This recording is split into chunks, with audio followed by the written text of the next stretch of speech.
CyberWeb. This project is about building a mid-1990s like Netscape style web browser from scratch using Visual C++ 6.0, the best version of Visual C++, and Windows 2000, the best version of Windows that was ever released. And the goal here is basically to, sort of make it seem possible to build something complex like a web browser on your own, and to revisit, the aesthetics of the mid-90s web and the philosophy of the mid-90s web. Personally, I think that we've shifted away from what things used to be like. In my opinion, the web used to be primarily about information. You would go and learn about something, or you would go and look up a company to buy some stuff. But since the mid '90s, we've transitioned into this, the web as an applications platform, and it has its ups and downs, right? So nowadays you can build any kind of application and deploy it into the web browser, and Google Chrome and Firefox, basically the only two web browsers that anyone uses, and Chrome is really the only one that people use. So you can deploy these applications and run them inside Google Chrome, and they can do anything, right? There's even WebAssembly now, where there's an assembly language, a sort of virtual machine that they're building into web browsers that's supposed to run, this like bytecode format, kind of like Java used to be. And the goal there is to get a lot of performance out of this stuff, or a lot more performance than we've been getting with JavaScript. But really, it's just another layer of abstraction on top of the OS, which we already have, and we can already run programs on. And long story short, I think that we've kind of diverged from the original spirit of the web. Tim Berners-Lee, the creator of the web, he's, pretty famous for the things that he's done. But, the first websites that he created, and the people at CERN and all these other educational institutions or scientific institutions, the websites that existed back in the mid-90s were all about finding out how to do things. They were all about documenting, class information for universities. They were about, just kind of learning. And there's a lot of learning material on the web nowadays. We've got YouTube, which is an amazing resource. Hopefully you're watching this on YouTube later on. And outside of that, it's changed quite a bit. Most of the reasons that you open a web browser nowadays, it's to go to Twitter or Facebook or read your email, and it isn't just to go and explore. And again, long story short, the spirit of this series is to try and get back to that. And I'm just going to show you, as an overview, what we're trying to do here. The goal of this series is to get this web page as it's rendered in Netscape. This is the CyberWeb homepage. It's available at cyberweb.surf, and you can go to it in your web browser right now. And the goal is to get this web page to render in our program. And it's a relatively simple web page. We only got some simple HTML here. We got the HTML, head, title, body, H1, image, P, B, and A tags. And doesn't seem like a lot. And it's not really a lot. We should be able to get through this in another couple parts, I think. And then after that, we can extend it a little bit. I just want to say shout out to my friend Matt Hatfield, who's an amazing pixel artist who has helped me build this new CyberWeb logo here that you can see. It replaces one that I drew myself, and it was not great. This one's way better. As I mentioned before in part one, this is a JPEG for reasons we'll get into later, even though it's obviously pixel art. And the reason is that Windows 2000 has a built-in JPEG decoder, which we can load images with and display them. But later on, we're going to be doing that. Right now, it's the focus is going to shift a little bit. I want to give a quick acknowledgement to the fact that this video is a do-over of a previous part 2, which I wasn't satisfied with. So last week, I recorded a part 2, and part 1 is available on YouTube if you want to go search for it. Search for CyberWeb or Roger Clark on YouTube. You should be able to find it. But the part 2 that I recorded last week, I wasn't quite satisfied with it, and for a few reasons. Like, number one, it was a little unfocused. I didn't really have the greatest plan for exactly what I was wanting to accomplish, and that kind of resulted in a little bit of, sort of like, it wasn't that informative. This time, I've got a better game plan, and that game plan is basically to build some infrastructure code first in this episode that we can use later on to build more complex functionality. And one reason why the last version of this stream didn't go as well as I wanted it to is because I was kind of shifting between two different philosophies. The way I've been writing personal projects at home is a little different than the way that I normally write code, like for work or something. And the way that I've been working at home is this very deliberately constricted or strange style where I try and give myself a bunch of different constraints, like no C++, very little dynamic memory allocation or heap memory allocation, and I even name things weird at home on purpose because I want to work differently at home versus at work. But this is an educational series, and in an educational series, I want to show something more like what you might see in a professional environment, and also something like you might be able to just directly take and use for your own projects.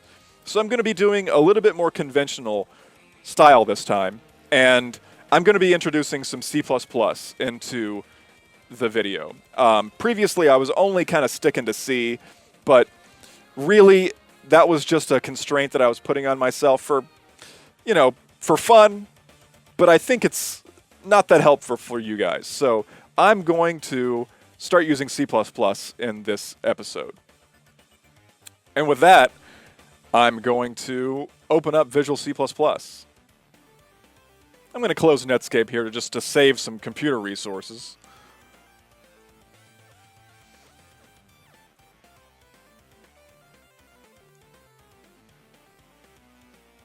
And I'm using Visual Assist X, which is a Visual C++ add-in that adds some nice features. I use it at work too, and it's very helpful for kind of rounding out the IntelliSense, which has never really worked that great in Microsoft Visual Studio. Tonight, I also want to shout out the drinks that I've got on hand. I've got a Coca-Cola Clear Lime, which is very unusual. It's a drink that was marketed in Japan a couple months ago, and it's a clear version of Coca-Cola. As you can see, it's transparent, and basically, it's clear Coke with lime. I've also got a Pocari Sweat, which is everybody's favorite Japanese Gatorade equivalent. It's grapefruit flavored. It's incredible. All right, back to the code. So if we want to just take a quick look at the CyberWeb application, here's what we got. And right now the URL is hard-coded to cyberweb.link, even though we've got cyberweb.surf is the one that I just showed, and they both work. I'm going to type this in here, click go, and it should create an HTTP request. Yeah, so it creates an HTTP request, contacts the web server, and downloads the payload. And as you can see, it just renders the entire HTTP output like directly to the screen. And eventually we want to get to the point where we're showing HTML and we're not showing the HTTP headers here at the top. But I think that in this episode, it's mostly going to be about infrastructure code. So sort of behind the scenes data structures that we'll use later on to build our web rendering engine. As you can see, it works, you know, it kind of does what it does, and that's all. And I'm just going to stop debugging here. Yeah, Pocari Sweat is the hacker's Gatorade. I feel like if you know about Pocari Sweat and you can get it locally, it's definitely preferable over Gatorade. It's not as sweet as Gatorade, and that grapefruit flavor, just the subtle like citrus, it's great. I love it. I should probably try the Coke Clear Lime first. Okay, so I said we were going to use C++. And what are we going to use C++ for? There's not a whole lot of functionality here in our application. We just got a few functions. We've got the main function. We've got our register window class function. We've got our window procedure for handling events. And we've got this CW navigate function, which goes and contacts the web server. And that's all we got. There's nothing really going on here. And we're not using the C runtime library or the C++ standard library at all. And I want to keep it that way. Mostly for instructional reasons, and also because I kind of disagree with some of the design features of C++. And I'm happy to take questions on that, but for now I just want to give a quick overview of what I want to do. So my plan here is, instead of writing an HTML parser right away, what I'm going to do is create some data structures. Basically create a virtual DOM, or document object model. And I'm going to create some data structures that represent the HTML tree, like the document tree. Each tag, its child nodes, as we call them, and all the properties that they contain, and maybe even some style information. And then I'm going to hard code the structure of the CyberWeb homepage. Maybe I should open that back up just for reference.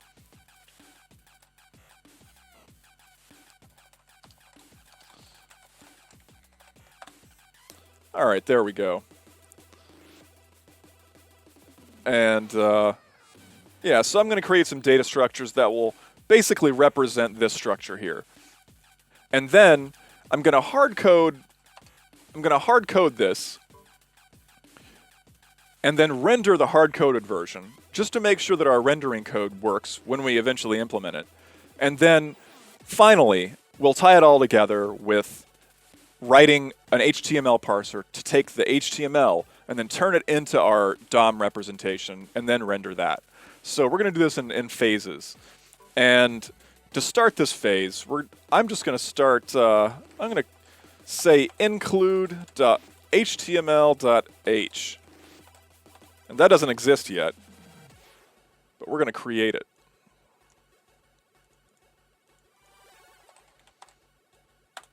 Got an amazing track playing right now in the background from Chibi Tech, the greatest chiptune artist of all time, IMO.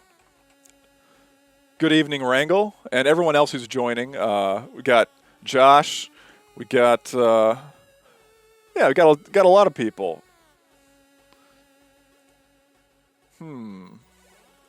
So what was I doing? Oh yeah, I was talking about Chibi Tech. This song is called Tense Max Beam. Just an incredible song. Okay. So html.h, we're going to use this file to contain our HTML-related data structures. And just going to start off and kind of write a structure which will represent any given node here.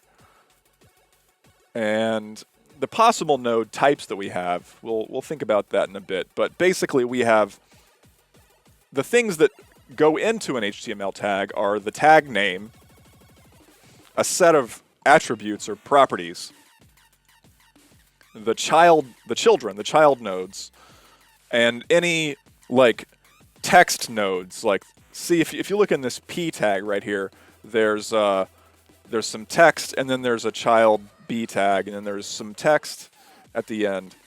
And I think what we would do here is we would split this into its own like text node, its own text tag that doesn't have any kind of sort of representation other than the fact that it's, you know, it's next to this B tag. So with that, I'm going to write a structure here. I'm going to say struct HTML element, and it's trying to load stuff from the MS HTML renderer, which we're not going to be using. Also, previously I was using all caps for my type names, but I'm going to scratch that and go back to good old this title case here. So we got the tag name, and we need to put that into a string. Actually, you know what? We don't even really need the tag name. We just need a tag type. So let's say HTML element type. Let's say HTML element type. Let's create an enumeration here, an enum. I ranted about this a little bit in the last episode, but that's how I pronounce enum. Some people get on to me because they're like, "Oh, it's enum. It starts the word enumeration." But no, you look at it; it's 4 words. It says enum. HTML element type, and for these enumerations, I am going to use all caps. Let's say HTML element type. How about none? Let's just have one that represents no tag. Let's do HTML element type.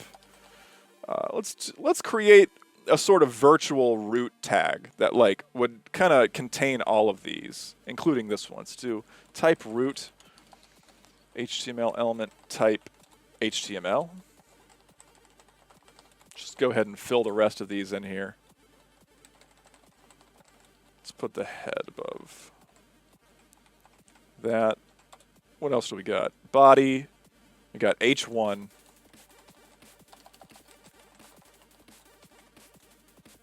What else? Image. P, B, and A.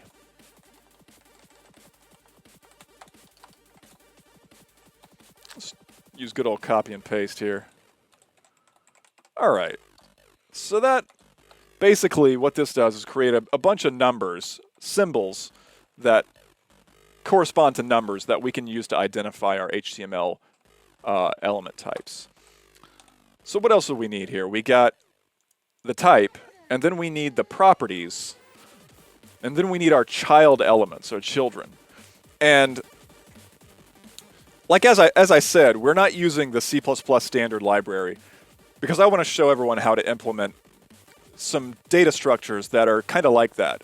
So if I was using regular C++, I would use a vector for this. And a vector is a sort of growable array, and it's basically a data structure that you can put stuff into, and without concern for how big it's going to be, you can add stuff to it, and it'll grow the data structure in memory as necessary for the stuff to contain the stuff that you put inside of it. So we're going to write one of those, and I'll call that a vector, and we'll do a vector of HTML element pointers. Let's do children.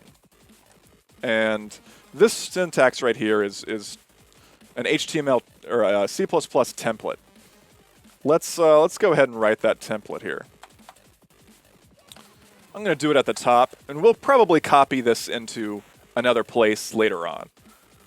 How about let's do template type name T struct vector. So basically what this is saying is this is a structure called vector that I can pass a type to it. in this case, a pointer to an HTML element, and we're going to make a data structure that can be used with any type. And we'll say this structure needs to have a count. We'll do let's do a type def for count. Let's do unsigned long count. Count capacity. Count length. And then we'll do a pointer to our actual items. So a vector is going to contain the actual buffer. Here I'm calling it items. That is going to contain all of our items. Then there's also, we need to keep track of how many elements are currently in the buffer, and that's our length. And then we're going to keep track of how many elements can actually be inside this buffer as we allocated it, and that's the capacity. So I'm going to do this constructor, and I'm just going to set everything to 0. Because I don't want to use constructors in this series for reasons that I'll get into later. Okay, but I will use destructors. And let's just leave that alone for now. So if we want to create our vector, we're going to need a function. And C++ people call these methods, but I'm just going to say function. Drinks. So Gates in the chat asks, what am I drinking? I'm drinking a Japanese Coca-Cola clear lime. It's a clear Coca-Cola, which I haven't actually had tried yet, lime flavored. And a Pocari Sweat, which is like Japanese Gatorade. I'm going to try that right now. The Coke Clear Lime.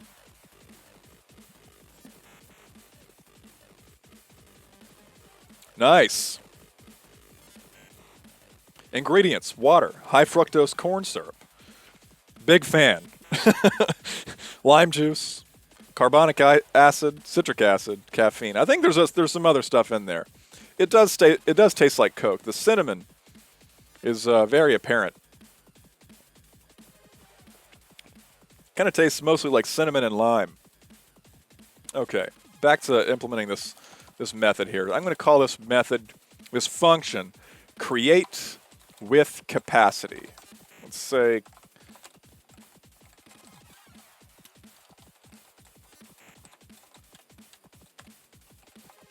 it's going good. Okay, and here in this function, we're going to kind of create the buffer that we're going to put our items into. Okay, if new capacity is not 0, then let's create this stuff. So we're going to do, let's create a temporary, because I don't like modifying our data structures until we've actually succeeded in doing everything. So let's create a temporary variable. It's called t star items, new items, equals new t of new capacity. And this is going to create a buffer, an array in memory of these t objects, whatever t is, and with the size of, I'm specifying here with new capacity. But as I said, we actually don't have access to new, the operator new yet, because that's part of the C runtime library, the C++ runtime library. So we're going to have to write our own implementation of operator new. We can do that right now. And it returns void star, operator new. Let's just say it'll take a count. It's like, I think it takes a size t, a size underscore t. Let's use the Windows Win32 function heap alloc to allocate our memory. And the first process is the particular heap that we're using, and we're going to use get process heap. 0 for the flags, and the number of bytes is coming in our size here. This also means we're going to implement operator delete. And operator delete has this prototype. And then we're going to take the pointer that we allocated from operator new. Whenever it gets deleted, it's going to get passed to this function, and we're going to call heap free.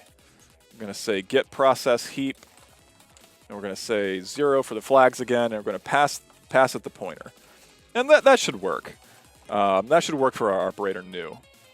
Okay, back to create with capacity. Now we've got our items, and if this returns if this is not null, then we have free memory. If heap alloc cannot allocate the amount of memory that we asked for, it's going to return 0 or null. So in that situation, we'll fail. But here, if we succeed, everything's good. We're going to say our items, our internal items, is now the array that we just allocated, and our length is 0. Our capacity is the capacity that we tried to allocate. We're going to say success is true at this point. So there we go. We've got a very simple vector that we can use to create a small array. Here in our destructor, I could say delete items, but I don't want to do that if items is not null. I don't want to do that if items is null. So let's say if items is not null, let's say delete items. And how about capacity equals 0 and length equals 0. Okay, so now if this vector is instantiated and it goes out of scope, we're going to just delete those items. Okay, so now we got something there. We don't actually have all the functionality that we would need, but we got something. So we got a type that can contain our child elements. And what else do we got?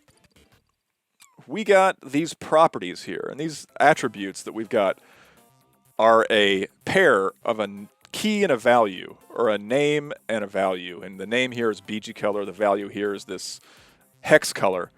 And so we're going to have another vector which contains pairs of names and values.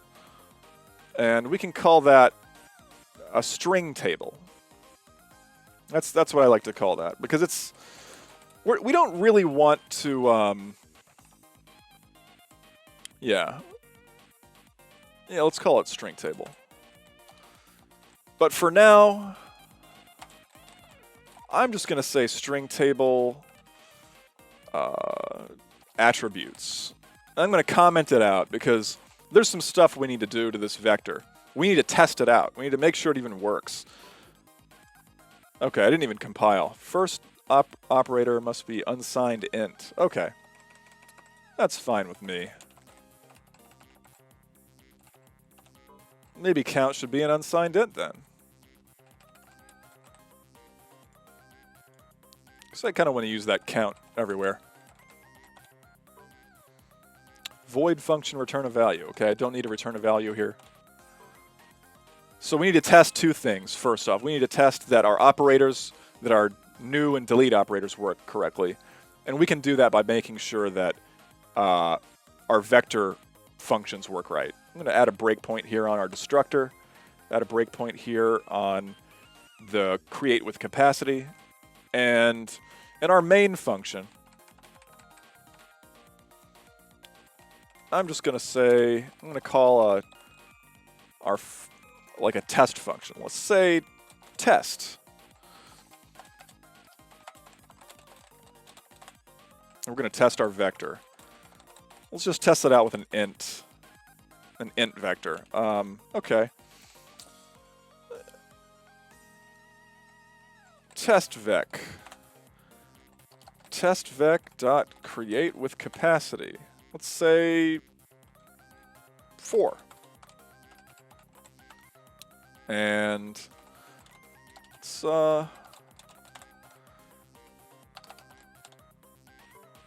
okay. It builds, and at the end of this function, the destructor should be called.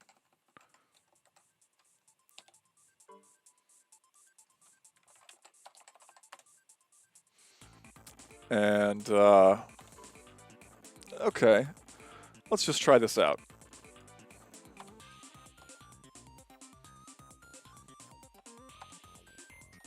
Okay, new capacity is not 0. Okay, our operator new does work. Items, capacity, everything's good. End of the function, items is not null. We got our items being deleted. We should set our items here to null too. After we deleted it. And it looks like everything's working correctly. Omid, thanks for joining. Leaf Erickson.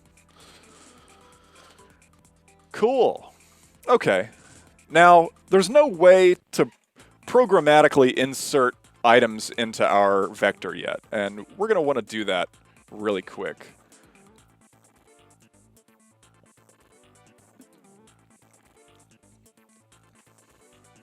Nice. Okay. So we'll call that push, because in the standard C++, library, the function that everyone uses to put stuff into vectors is called pushback. So let's call it push.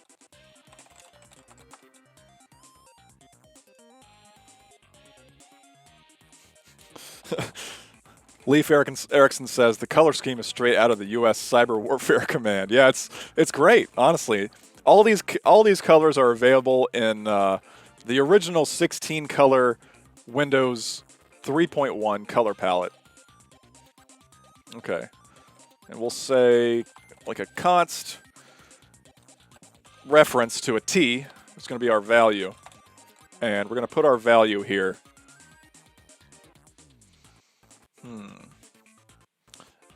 And so what are we going to do? We have a new value. We're going to put it inside this empty array here of our items. So depending on the length, let's say if... First off, we need to check and see if there's even space inside our vector to hold this. So we can say if our length is the same as our capacity, then we need to grow the vector. We just need to enlarge it so we can hold it. Let's say grow. Let's say grow. I'm gonna use underscore there because we're gonna say that's an implementation method or implementation function that we don't want just anyone to call if they want to look and see the interface of this. I'm not using public and private. Kind of don't really believe in them. And this is my project. I get to do whatever I want, you know? When you're working on a project professionally and you got to maintain, you know, adherence to the sort of coding standards that everyone else around you is using, then yeah, maybe you'll do it. But I think public and private are just, you could already do that with C just by making the names of things, you know, making it clear that you're not supposed to call this stuff unless you really know what you're doing. And if you really know what you're doing, you should let people do the things that they know that they're doing. Okay.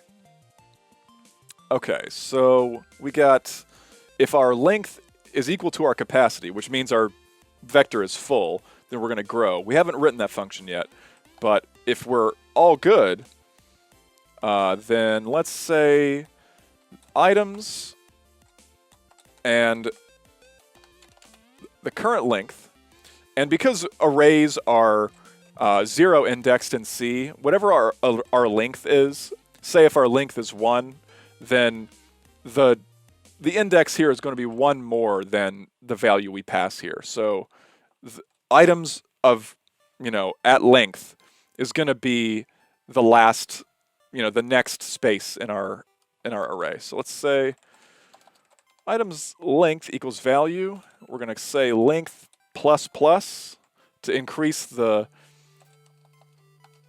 value of our length. And is that all? If we want to be nice, we could return the address of the thing that we just entered, but I don't think we really need to do that right now. Okay, what about growing? So we got growing. Let's say void grow, and we're going to say, okay, how should we do this? We'll say capacity, the new capacity is our capacity times 2. We're just going to make it twice as big. And we're going to reallocate our buffer. You can already see that we're repeating some code that we just wrote. So once we get through, we can go and kind of fold those things together. If our new items array is not null, then what we're gonna do is, if we already have stuff in our vector, we're gonna copy it into the new one that we've got. So if the new items is not null, then we can go ahead and copy everything into it.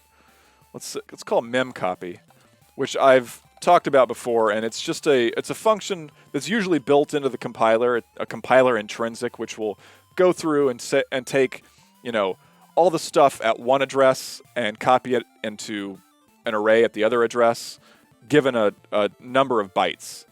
So we'll say copy, the first argument is the destination buffer. We'll say new items. The second argument is the source buffer. We'll say items, which is our member here. And the size is just length. And we're going to say length times the size of our t here. And that means that the number of t's that we have, which is length, times the size of t, and that's the size of t in bytes, we're going to get the complete size of our data structure, or our array here, in bytes.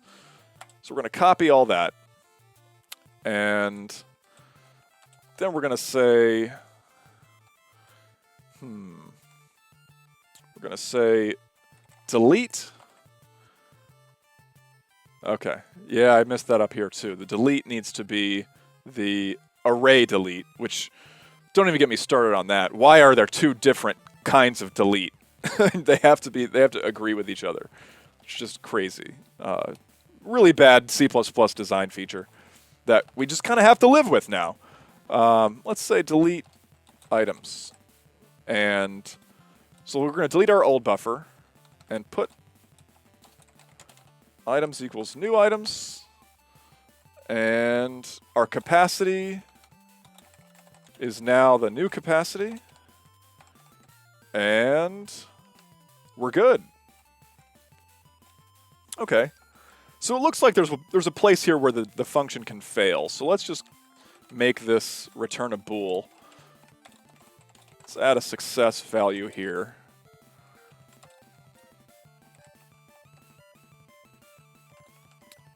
And we're going to say success at the very end.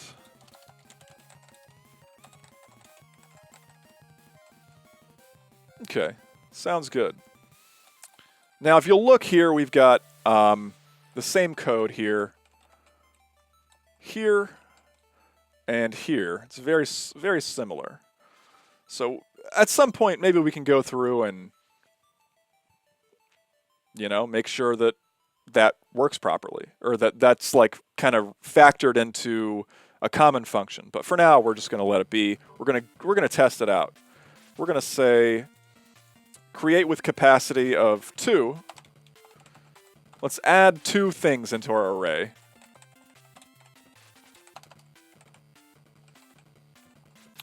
Do we have push in there? Void push. Are we good? Okay, I don't know why it's not in there, but let's just add one. Let's add two numbers. Let's say 32, 64, 128, and 256. Classic computer guy numbers. And we're going to see what happens as we push each of these integers in here. Okay. Created it. We're good. Okay, if the length is... We got no length at all because this is the first thing that we're putting in there. So items 0 equals value. The first value in our array is now 32. Length is increased. Gonna try the next one. We're good to go. Now, the length should be equal to capacity, so that means we're going to have to grow. And we're going to grow our vector because it's too small. And all right, so we're going to grow it to the size of 4 from 2, allocating our new buffer, and we're going to copy everything from the old one into the new one, delete the old one, set our current buffer to the new one that we just allocated, set up the capacity, the new capacity, and we're good. So we now have built a very simple, growable vector that we can insert items into. And what happens if some of this stuff fails? I want to write some more infrastructure code because that's what this episode is all about. And I want to make some assertions about what's going on here. And you've probably seen in C code this sort of thing called assert, where you say, okay, in the destructor, we're going to assert that items is not null. We're going to say assert that items is not null because we expect it to not be null by then. And what this is going to do is it's just going to cause something to happen in our program that's going to either crash it and output it to our log, or it's going to show something. And because we're running as a Windows GUI application, we are going to write our own assert function that shows a message box. We're going to call that CW assert. So let's just go ahead and say CW assert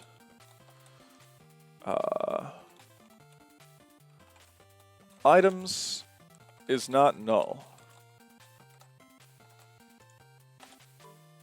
Actually, let's just add it in the test here. Let's erase this because we don't actually need. Let's comment it out actually. We're going to say CW assert 0 equals 1. We all know that's false, right? So we're going to make sure that if we pass it some expression that returns false, we're going to say, oh, something bad happened, and we're going to show a message box that just lets us know what's going on. So let's write our CW assert macro. Say CW assert, and let's say expression. Let's abbreviate to exper and say, how about, first off, I'm going to change the tab style to spaces instead of tabs. Okay, there we go. And we'll say if our expression is false,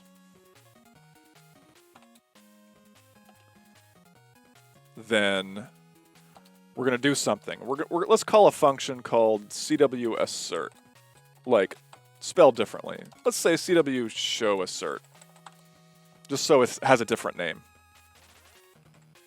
And we'll pass it a string, and we can use the this hash or pound sign, the octothorpe character, with exper, and that'll turn that expression. Anything that we pass into this macro we can turn it into a string with this. So let's say if this expression returns false, then we're gonna call this show assert function. Let's define that right now. And it's gonna pass us a const char string. Okay. And let's just, for now, let's just test it out with output debug string.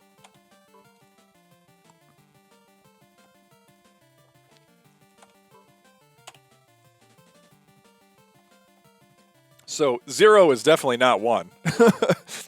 So that should call our assert function. It is outputting our debug string, which is just that expression. And since we're running a GUI application, it would be nice to show a message box. So let's do that. Okay. Let's say message box A.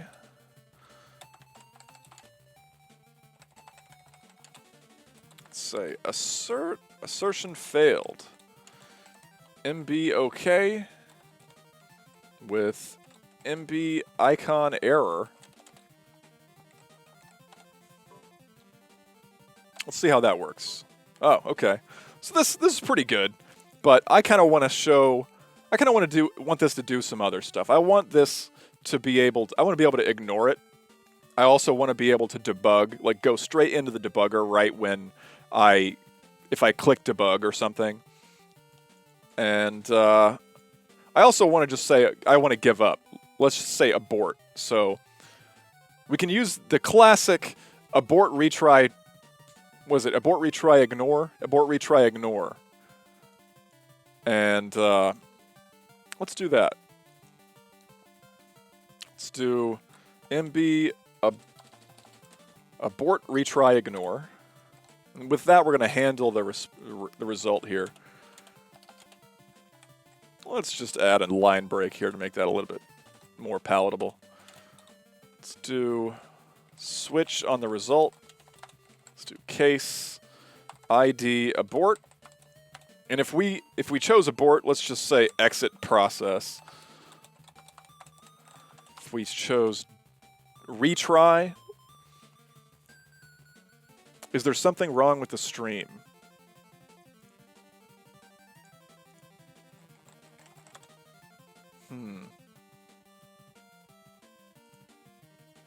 It looks like there's something wrong with the stream. Just a sec.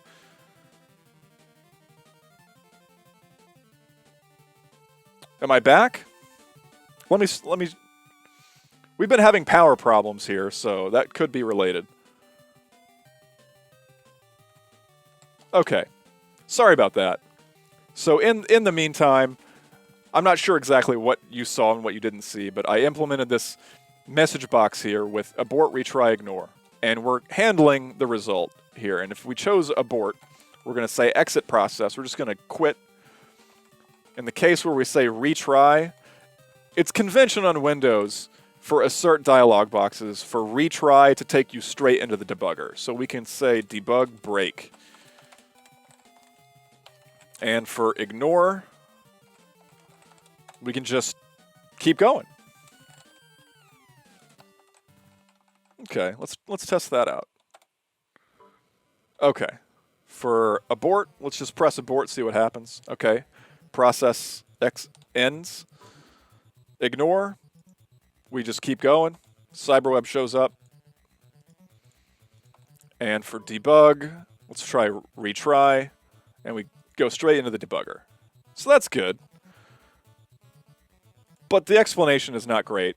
Let's just create a quick explanation in our assert dialog here. Let's say message.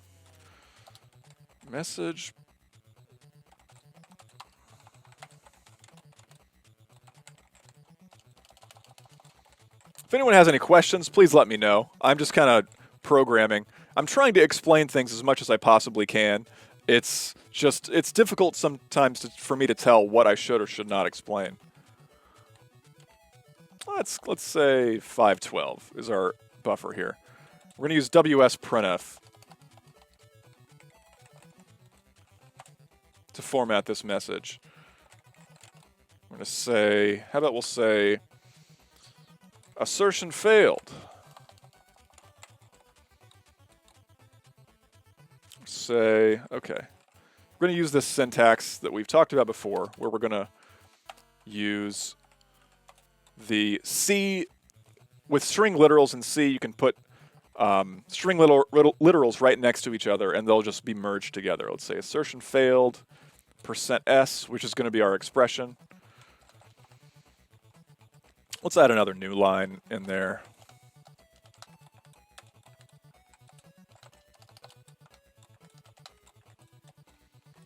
And say abort, quit program, quit process.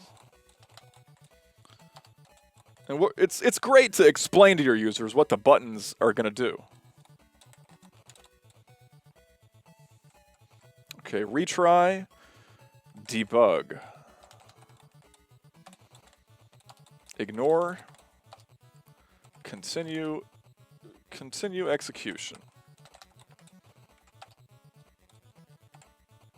We're going to pass it our expression. We're going to change our message box to use this message that we just built. Let's try this again. Okay, this is much nicer. Now we got an explanation of what's going on. Sounds good. One more thing. It would be nice to show in the source code the location of what happened. So let's add the file and the line at which this error happened. We can pass that with these sort of preprocessor magical definitions here, which will just give us that information.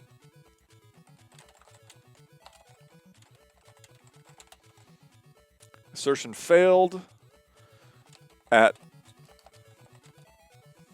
%s colon %d. I don't know why %d is number, but there you go. Okay, so we're going to change the first parameter to file, second to line, and expression. We're good. Okay, so there we go. Our assertion thing seems to work pretty well. So TBODT in the chat says decimal, always assumed. And that makes perfect sense.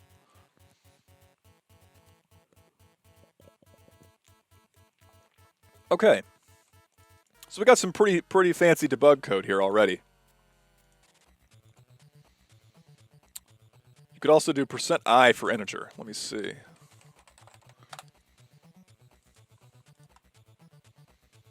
I, signed decimal integer.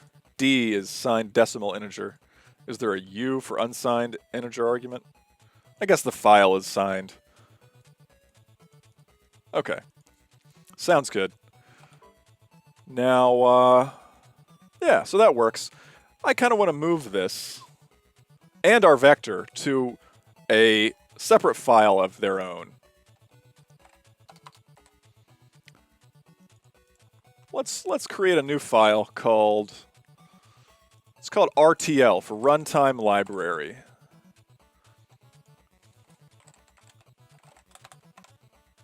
So we got our assert. Let's just call this inline void.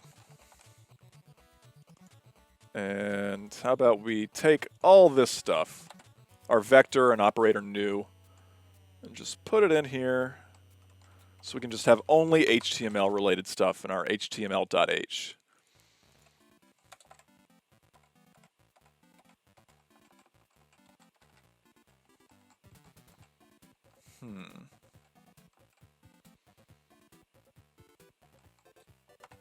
Let's add this stuff after our assert.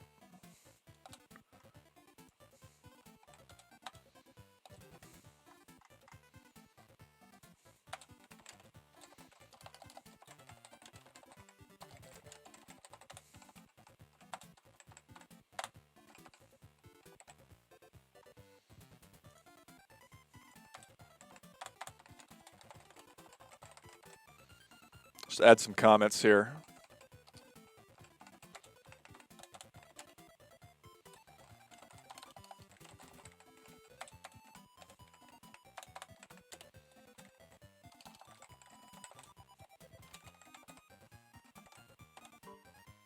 All right, then we got to reference this file here. Include rtl.h. And we're good. Okay, making a lot of progress. Nothing here is super user visible, but we did get that assert, which is a great GUI feature. What do we got? So let's go back to our HTML element class, or struct. It's not a class.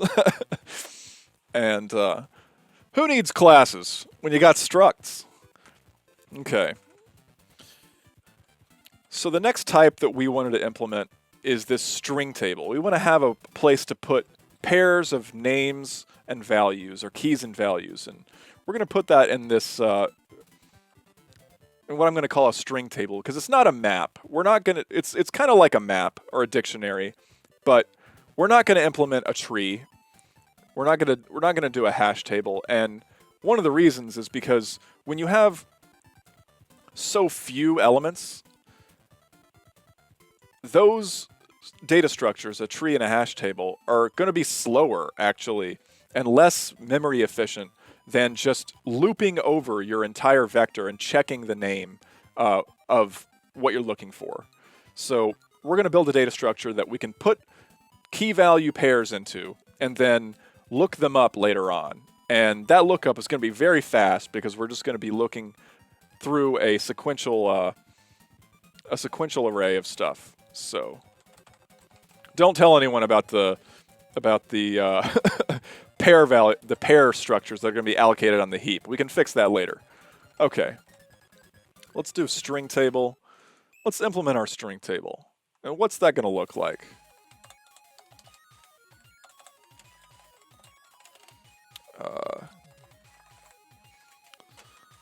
Simple key value table.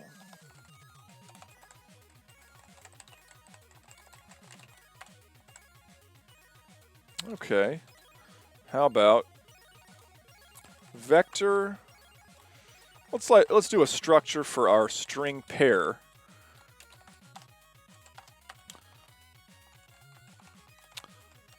And you know what? We don't have a string. We don't have a string to work with, so we're going to have to write our own string structure. How about string key? Let's say name. Should I say key or name? I'll say key. String value. Because saying key will prepare you for the industry where they say key instead of name for some reason. And let's say vector string pair pointer. A vector of pointers to string pairs is going to be our table.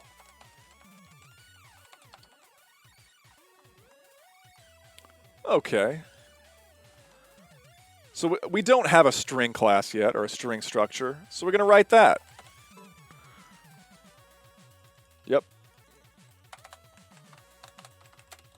It's going to be very bare bones. It's going to look a lot like our array, or a lot like our vector. How about char star, pointer to a char? Let's call it buffer. We'll do a count length, and we'll write a destructor. Let's write our constructor first, which is we're just going to set this stuff to 0.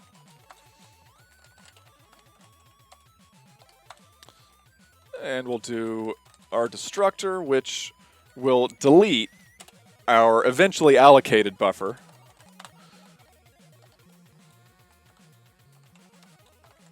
Let's say CW assert.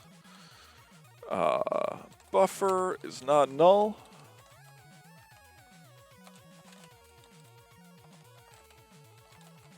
I think you can actually delete null pointers in C++. I'm pretty sure.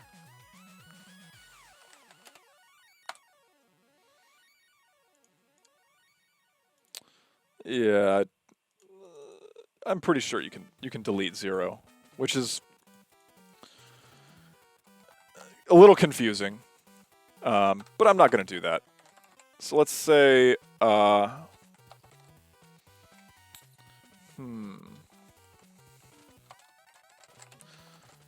let's write a function called create with C string. I'm going to say C string here to mean a null terminated string, which is the common C convention. Not a big fan of null terminated strings, if I'm going to be honest, because they kind of lead to a lot of reprocessing of the length of the string, and it's just kind of an insane way of storing things. It's very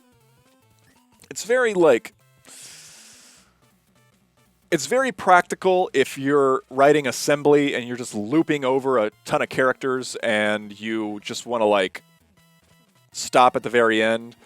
But, you know, it's not great because if you use null terminated strings everywhere, then you're kind of not really keeping track of the length of your strings. And that means that you get a lot more potential for things like buffer overflows. Like, basically, a lot of the functions in Windows, like WSPrintf, for instance, doesn't take lengths anywhere, which means that basically, yeah, you can give it a buffer, and you can give it a format string, and it's going to put as many characters in there as it can, and it doesn't know how big the buffer is, so it's just going to keep going, and you're going to have a buffer overflow. And that sucks. They fixed that in later versions of Windows, but why was it that they only thought about this in like 2002 and not in like 1969 or whatever, whenever they made C? It just seems kind of crazy.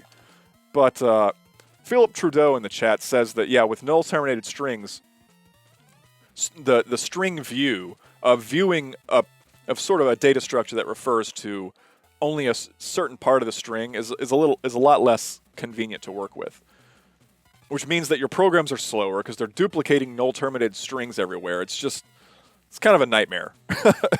And people just did this for like 40 years.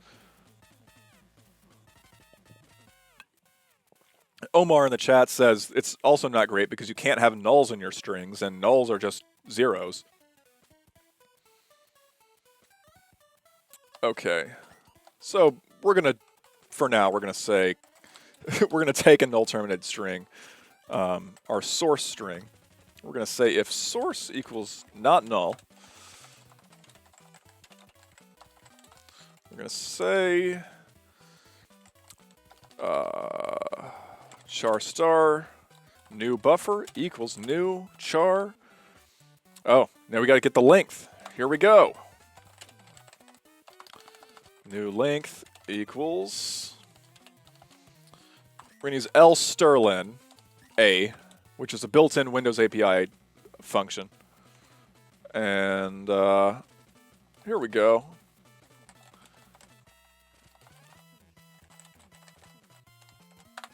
And we're going to memcopy, just like we did in our vector. I'm going to say memcopy our into our new buffer, our source with the new length, with our length, and at the very end, we're going to put our extremely inconvenient null terminator, new buffer, new length, which is going to be the final. Actually, let's say new char, new length plus 1 for our null terminator, and we're going to say that is 0. Or we can say we can use the C null terminator character literal, which is redundant. TBODT in the chat says, is there any difference between lstrlen A and strlen? Or, yes, there is. lstrlen is a Windows API function that comes from system DLLs. Like, that's actually built into the OS. Strlen is a C API, is a C runtime library function, which is built into the C library, the standard library. We're not using a the standard library here because for reasons related to the stuff I was just talking about, and for instructional reasons. The C library is just a library like anything else, and you can write it too. You can write your own string length function. It's not that hard. But we're using the Windows one because it's built in, and we're going to use that as a shortcut right now. Maybe later on we'll do our own string length function.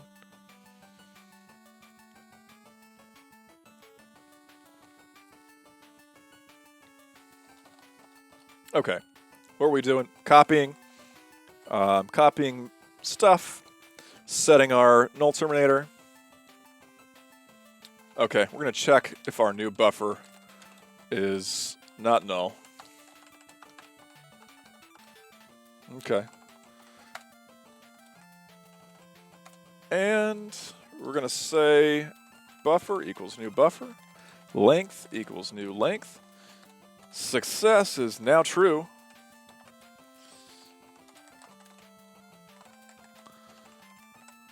There's going to be a lot of manual management of strings in this stream. Yeah, to reiterate, I think that strings that use explicit lengths are way simpler than null terminated strings. And again, for buffer overflow reasons and for performance reasons.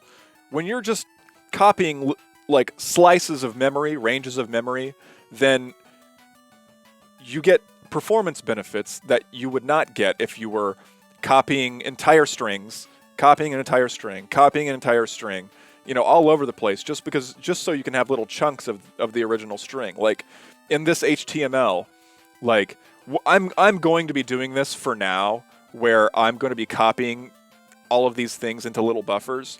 But one easy optimization later on is we can just keep this string all around, just around forever, and then we could, for each of our like little chunks, we can provide views into this and just save all that memory. Okay, and that should work. And okay. What else do we need? We can implement what we need later on. I'm going to disallow here. Do not use the string, the copy constructor, until we actually find a reason why that we would want to use it. Let's say, let's just disallow it. Same thing with operator equals for now. Do not use yet. Okay. Okay, so we got a string type here. Very primitive. Not even sure if it works yet. we can test it out really quick.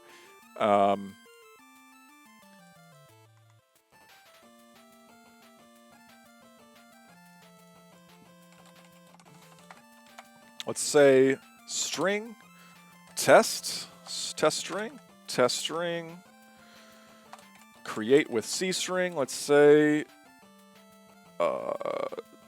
CyberWeb is cool. Let's just say CyberWeb, because I know that's 8 characters. And we can use our new assert function.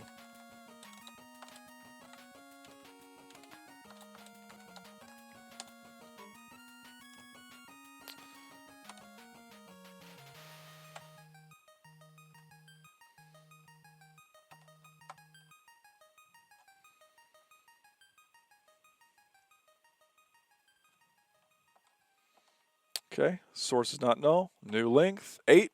New buffer, we're good. Mem copy, copying in there. We got our null terminator at the end. And the reason, after I ranted for that whole time about null terminators, and I'm using one right here, is because we want eventually to be able to pass this stuff into certain API functions which may or may not require null termination. Later on, we can go through and audit where those things actually need to happen, and do it on a case-by-case basis. But for now, we're going to optimized for easiness. Okay, success equals true. Assert our assertion passed, so we're good to go. We got a string type here. String table. And let's say, how about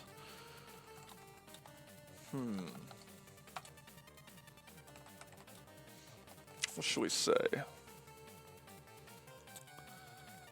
Create with capacity.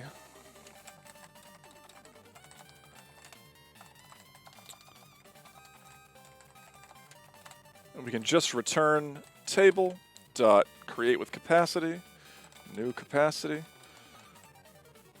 I'm not writing the HTML parser already. I'm going to put that off for a little while. Right now, what I'm doing is writing some fundamental like data types, data structures that I can use to build a DOM data structure, an HTML document data structure. And then I'm going to build one of those in memory, render that, making sure that our rendering code, which doesn't exist yet, eventually will work. And then at the very end, parse everything into that DOM structure, render it, and then we should be good to go. That's the plan that I'm following right now. XOR hash or XOR hash in the chat asks, why is there a do-over? And I'll give a quick explanation. Basically, I wasn't quite happy with the way the last one went. I think I just dawdled around a little too much, and I wanted to do something a little bit more focused, so I came up with a better plan, and here we are. Okay. So we got this. We're going to write a function to set a value. Let's call it set. It seems a little short and non-descriptive, but we'll be okay for now. Let's take a... You know, this is a great opportunity for us to not use null terminated strings and to use a string view. So let's create another data structure. Let's call it range.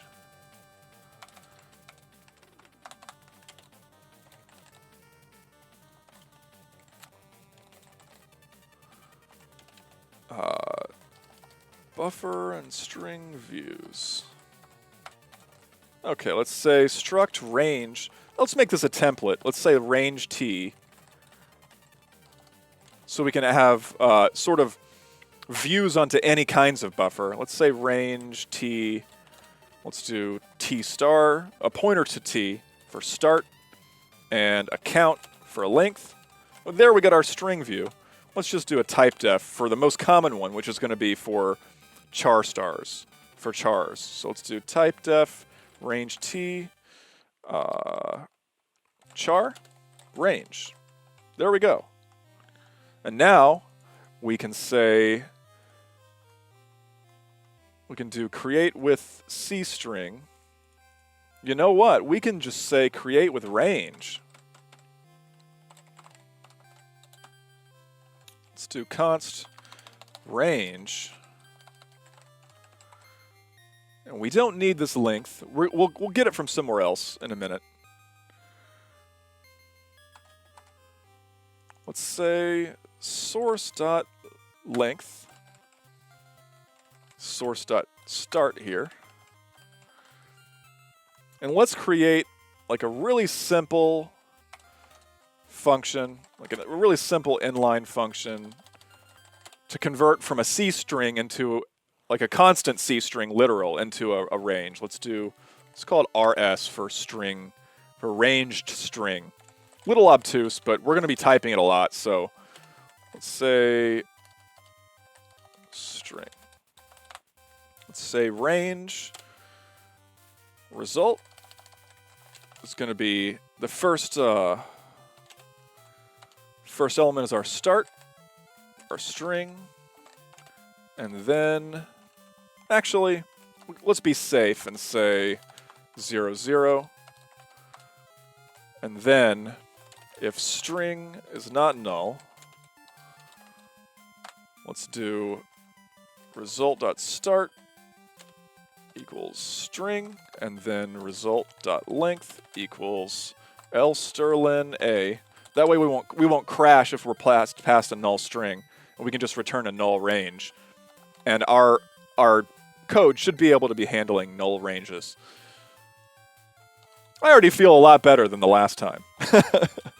Okay.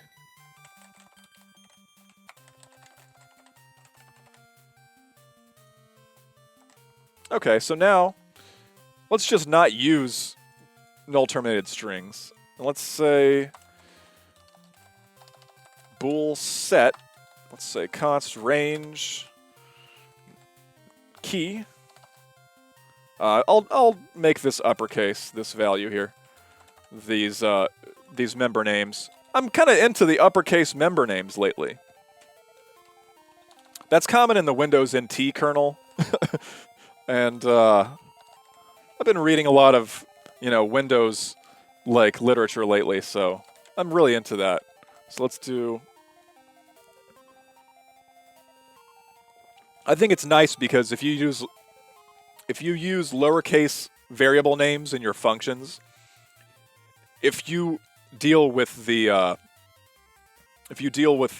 structures and you have a value, a member in there, and it's uppercase, because it's uppercase, you always know that it's a structure member. Okay, so name, const range value. I keep saying name instead of value. Let's say new name, new key. New value. Return success.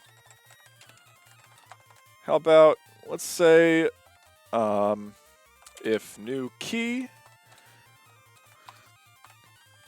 Let's write a function to detect whether a range is not empty. So let's say inline bool range is empty. Const range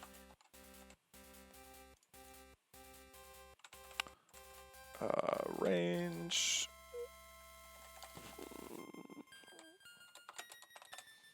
if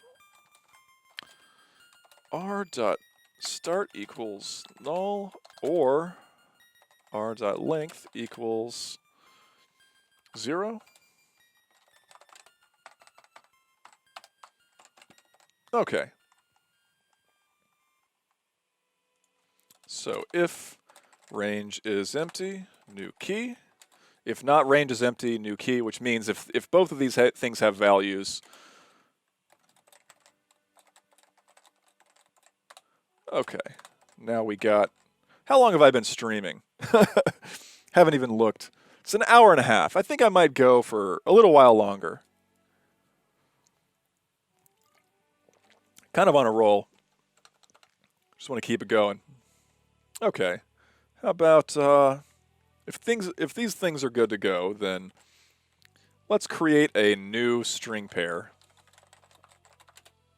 And again, I'm aware that these are little chunks of heap memory that aren't the most efficient. But again, we can go back and fix that later on. Let's say new pair equals. I really don't like the way that reads. Let's just call it pair.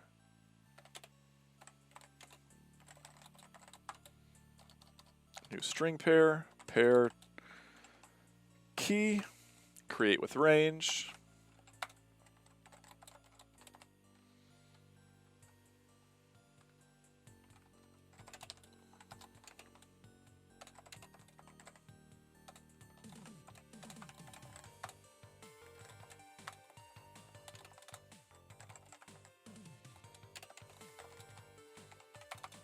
Okay, now we're gonna add it to our vector.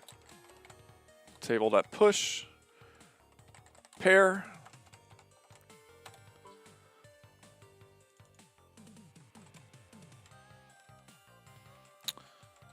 Let's just remove that const there. How? Oh, I see.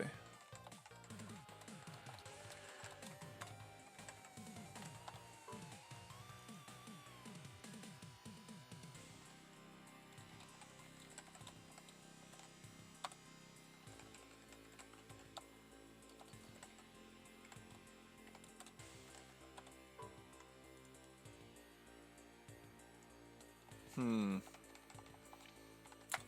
just copy that length here into a local variable. I was just removing it, but I don't want to do any pointer dereferencing if I'd have to.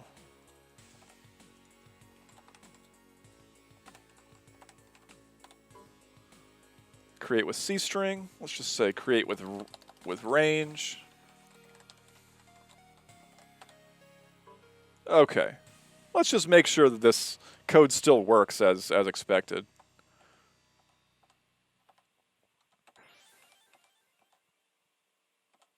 Yeah, we're good. All right, so now we're going to test the string table that we just built. And our set. We didn't write a get yet. Let's write a get. So get const range key. Let's call it search key for the key we're searching for. And we're going to have an output parameter, which is a just a string value, which we're going to copy. We're going to do a copy. So string out, let's call it that. We're going to loop over the pairs of keys and values in our vector here. We're going to look for the key that we're searching for, and then if we find it, we're going to copy that into the string that the caller is using. So let's say, if let's do a loop for count I equals 0 for I is less than table.length I++. So we're going to do a for loop over all of our keys. And we're going to say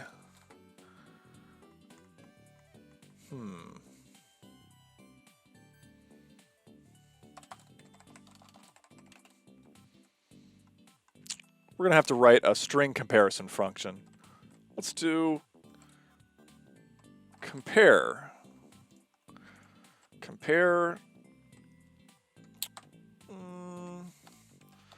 Maybe we shouldn't say compare. Let's say, because eventually we want to do case insensitive comparison, but for now I think we'll do case sensitive, just because it's easier. Let's do compare range.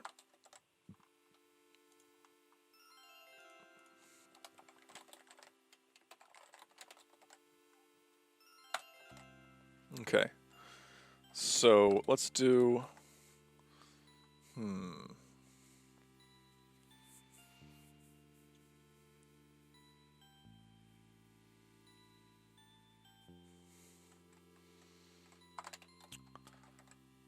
so if our length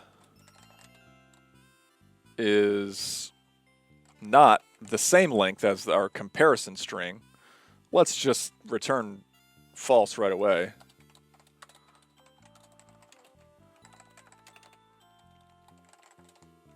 If length, okay, let's just make sure that's the case.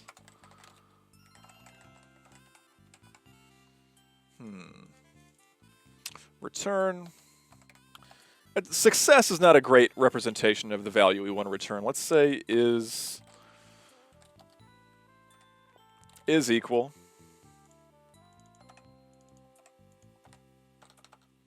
Okay, if the length is the same, then we can go ahead and compare directly. Let's say mem compare, MCMP. The C people love to just abbreviate words. Let's say, okay, well, first of all, let's say if our compare is not null, so range is empty.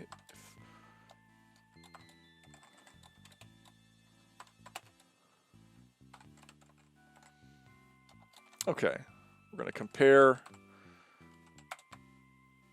our buffer with the start, with the length of this range. Meme camp. Yeah. And memcompare, I think, returns 0 if we got a 0, if we got, yeah, if it's identical.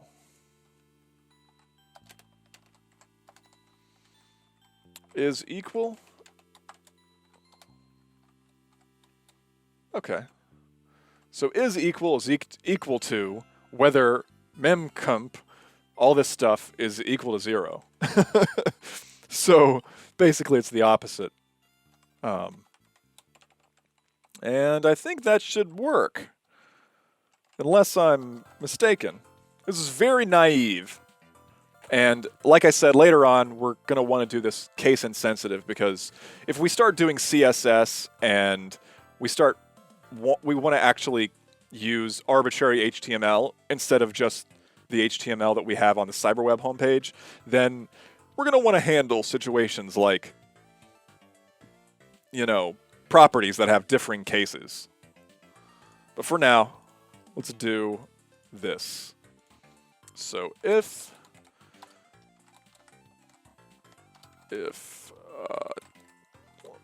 let's create a shorthand for our pair here. String pair equals table dot items of I. Okay. If pair is not null, then let's do pair key dot compare range with our search key. And if compare range is not a great name, let's say is equal range. That's better. Okay.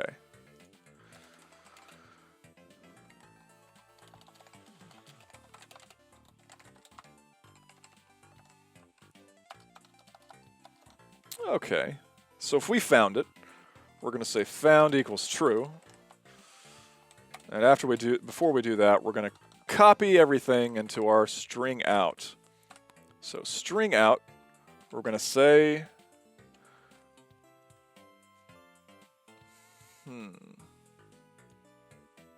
actually, let's call this success again.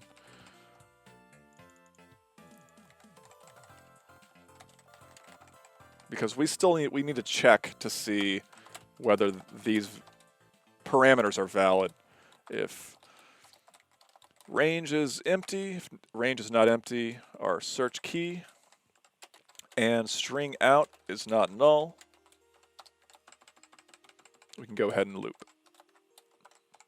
Okay, string out, create with range.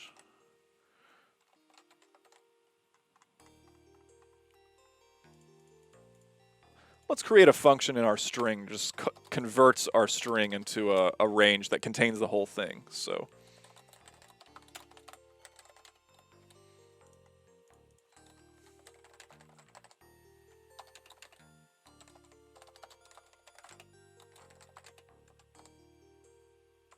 oh, that's some future C++ stuff.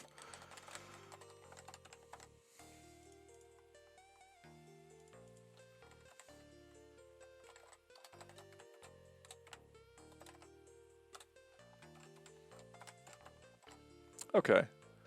String out. I don't like that. Let's call it value out.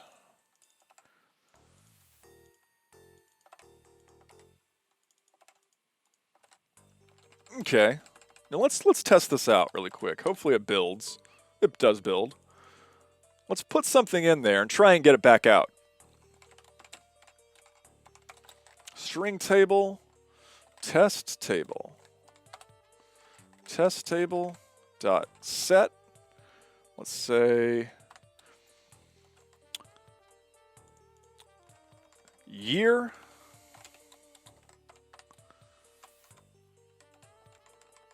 let's just say app name CyberWeb. Let's just try and say CyberWeb as many times as we possibly can. Okay. So if this is good, let's have a string object here that's just kind of null. Let's do test table. And if you've been watching and you can think about the code that we've written, there are some cases where we want to be handling some other error situations. And one of them is where, you know, we want to create a string. We want to copy something into a string structure that already has something in it. We're not going to do that right now. Again, we just kind of want to get something that works reasonably, and later on we can go back and polish it. Okay, test table.get, say app name.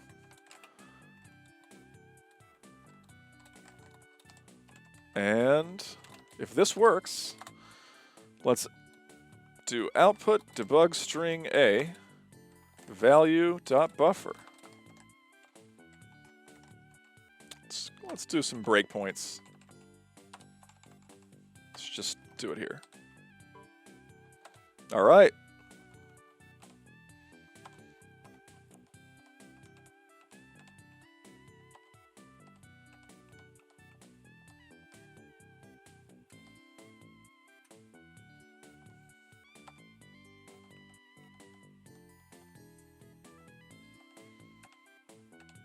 Okay, do our first loop here. We got our pair. Is there anything here? Key, value. Ah, looks like we're gonna succeed. Okay, it was equal. CyberWeb return. Okay. We're good. So we just copied that.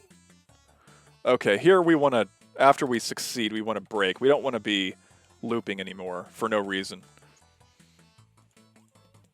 And we're going to return success. We're good. Okay, so now we have everything we need to build this HTML data structure.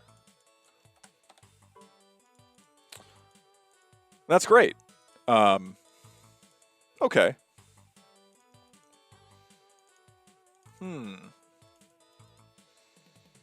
How much longer do I want to go?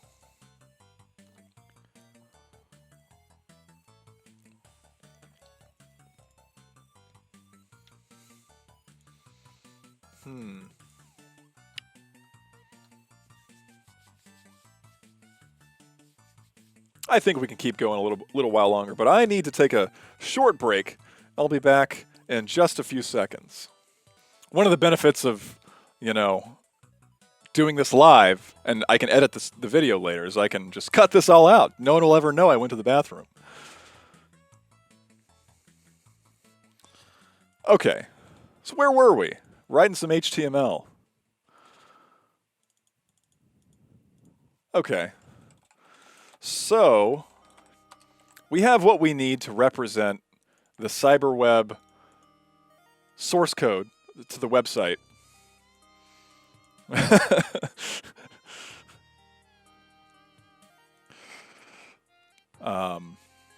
Yeah, so we're going to take the data structure stuff that we just built and put this stuff into it. How hard could it be? I'm just going to look at it manually and do it, you know, by hand.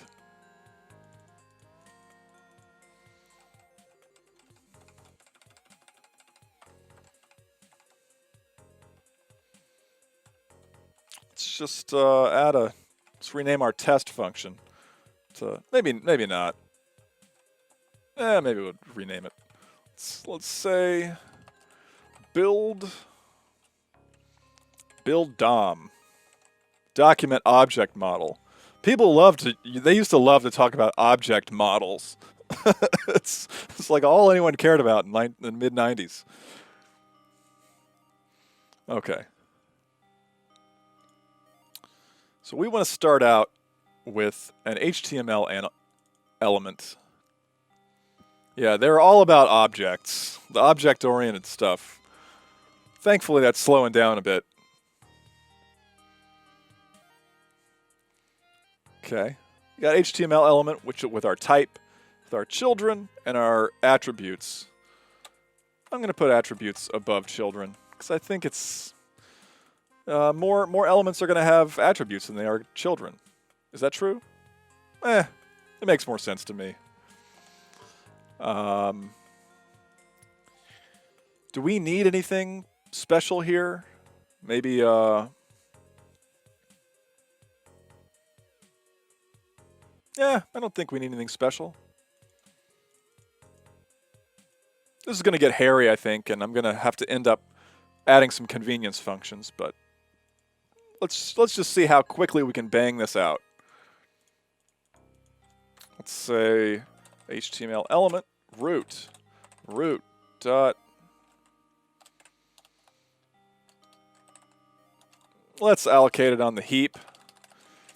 I had my original plan for this was to go through and not use any heap allocation whatsoever, and I talked to Andreas Kling about my plan, and he said that if we talked about how if I did that, then this guy's building an OS and a web browser right now, and we talked about if I did that, then it would just end up being a toy instead of something that could actually be used later on. And I think there's some truth to that. So I kind of revised my plan a bit, and we're just going to use some heap allocation for now. And of course, later on, we can go back and optimize everything with custom allocators and all kinds of complicated bullcrap if we want to. Let's say root equals new HTML element.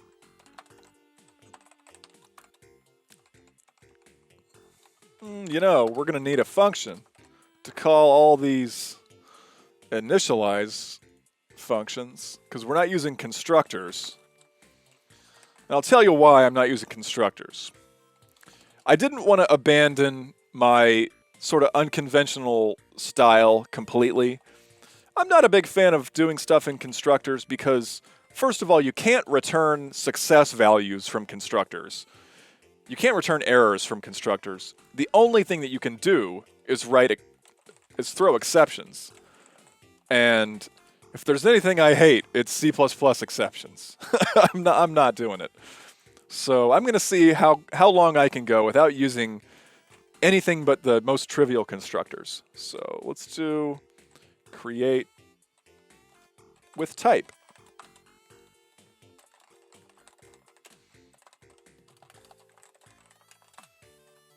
Say type equals new type attributes dot create with capacity. How many attributes are we likely to have? 1, 2, 3, 4, 5.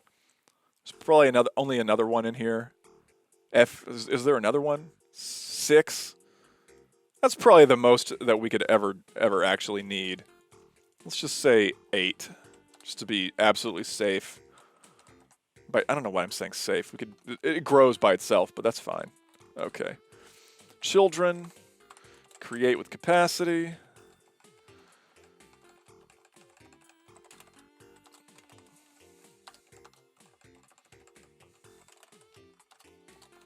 If anyone has any questions, let me know. How many children are we likely to have? Okay. The thing with the most children, I think, is this body tag, and it has 1, 2, 3, 4. Yeah, 0. That's how many I'm going to have. 1, 2, 3, 4. Yeah,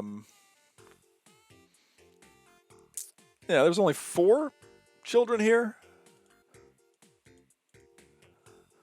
Let's say 4. We can always adjust that later on if we find that if we do some profiling and we find that it's growing too much. And I just love these success values.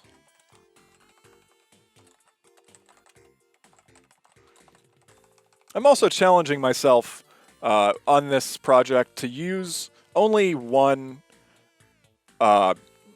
returning only once from a function, which I think in modern C++, you kind of don't do that. You kind of return as soon as possible.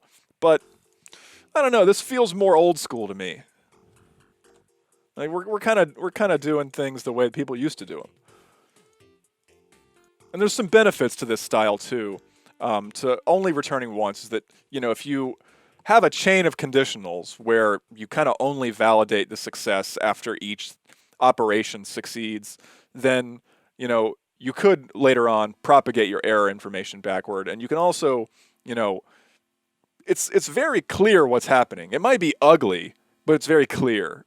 And I think a lot of languages nowadays and a lot of the trends with the styles that people use are more cosmetic than anything. They kind of want to make things look nicer and like kind of be a little less crappy looking. So they add like these like syntactic kind of features that make things cleaner. But I kind of don't really care about clean. I care about it being obvious to me what's happening.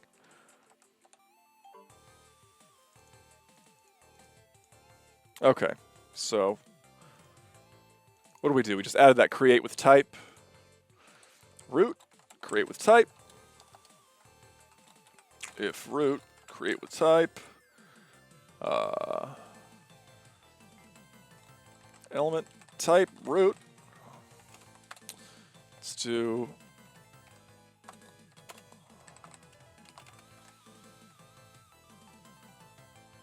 one thing that we need to do here too is add a destructor for our HTML element structure, which will go through and for each element in our children vector, it'll go through and delete everything. Did we already do that for our string table? I think we did. Nope. We're going to do that here too. Let's do it first in our HTML because that's our HTML element because that's what we were doing. For count I equals 0, I equals less than children dot length and children dot items I. Let's just delete it.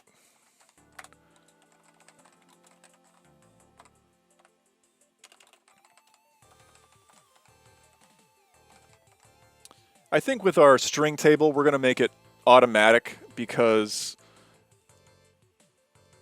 obviously this is like a self-contained mechanism here.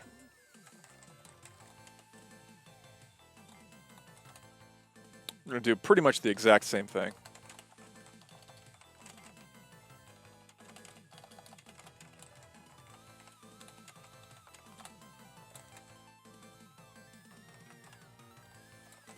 Oh, that's wrong.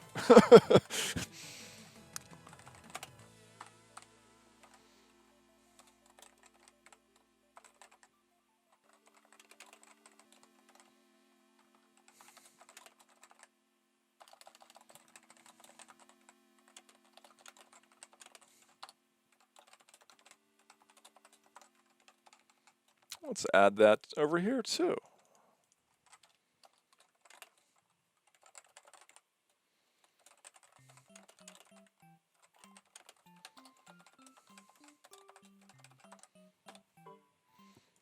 Yeah, it's pretty firmly in C++ territory now, XOR hash says. Or XOR hash. Some people say XOR for XOR. I don't get it. I don't know whether that's a common thing. But I only heard it once recently for the first time in my life. I'm like, people say that? Okay.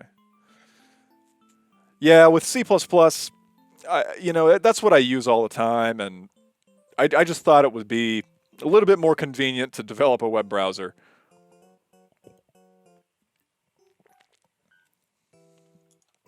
Okay. Let's kind of test out, first of all, whether these destructors are doing what I want. I don't really...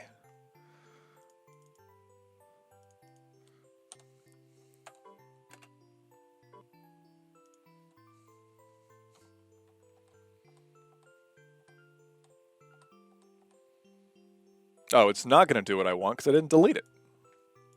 Really quick, I'm going to say delete root.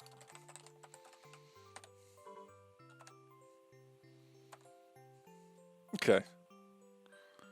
Nothing in the string table. Okay, we're good. Are we good?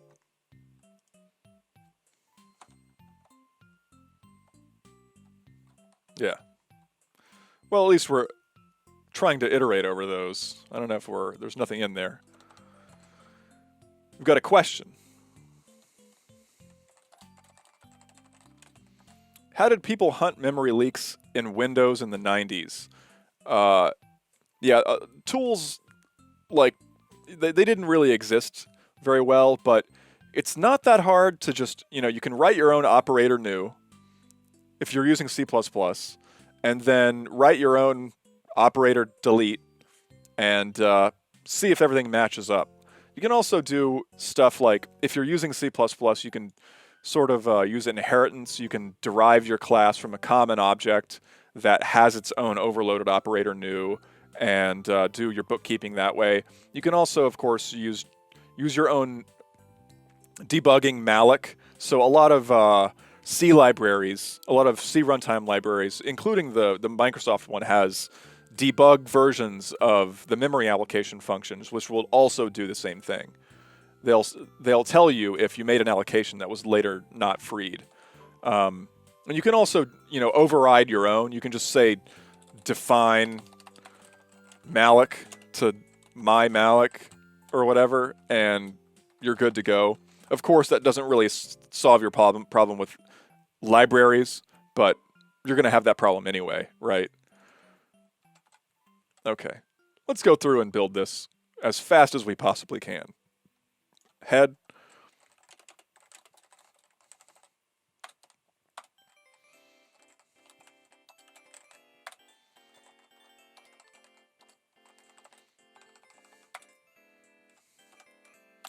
And I'm just gonna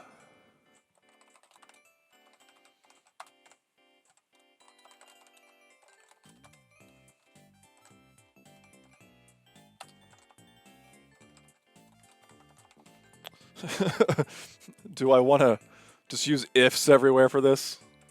Yeah, why not? Let's just be totally psycho about it.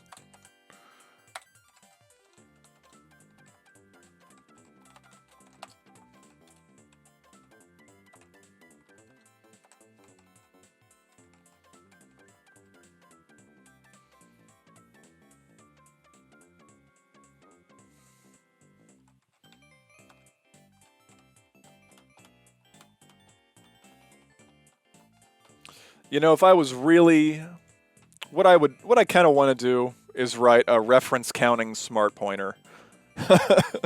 Should I do that? Should that be the last thing that I do today? How much time do I really have? Can I write a reference counting smart pointer in 15 minutes? 20 minutes? Half an hour? Can I do that?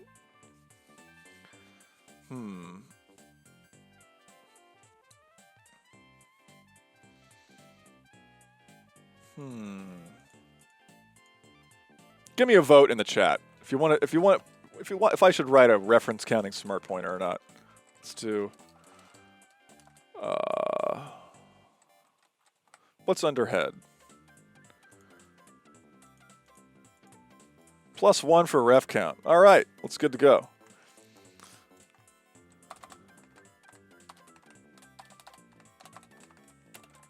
Let's call it ref pointer. Ref pointer, reference counting smart pointer. Struct ref pointer. Template type name T. I'm just gonna kind of do this as fast as I can without. Okay, the reference count is gonna need to be stored in a separate heap allocation. Let's say ref holder T star. How about value? And how about count? Reference count.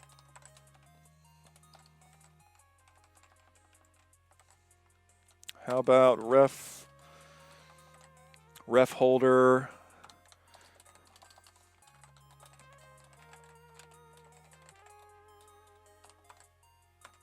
Okay. I'm going to make this underscore because I don't want anyone messing with that. And how about maybe we'll use a function to get at the pointer. It's kind of corny, but okay. Ref pointer, initialize this with our T star pointer. How about reference equals a new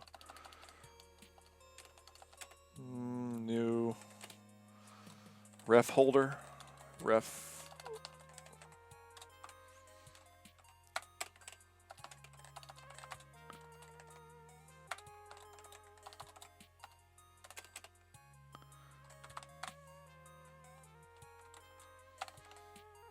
okay. This could throw an exception. Not a big fan of that. But we'll look past that for now. Ref pointer. Let's say if reference. If our reference is not null, then we will. What are we going to do? If our reference is not null, then we will say reference count minus minus if reference equals 0. If the reference count is 0, then let's go ahead and delete what we got. And then delete the reference holder.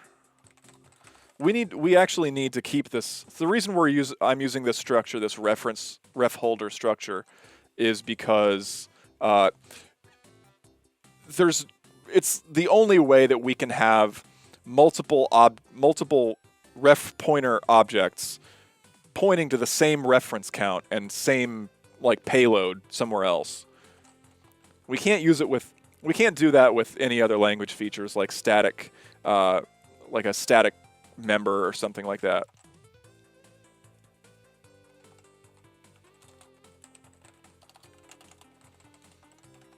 Okay.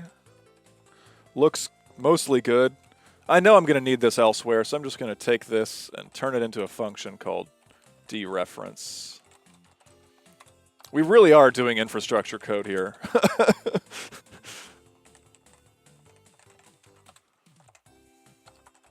Maybe this will turn into a real web browser and not just a art project. Okay. How about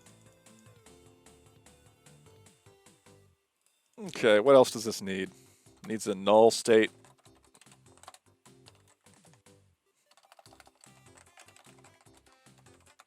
It needs need to be able to reset it with another one. Do we need that yet? We don't really need that yet. We just need constructing it. Copy constructor. Ugh. I just violated my own rule earlier. That's fine. We're doing it in the name of safety. Okay, so we're gonna need. We're gonna take this copy. We're gonna say ref holder copy.reference. Our reference is going to be the copies reference. We're going to say if reference is not null. But first, let's assert CW assert reference is not null, because that should not happen. How about?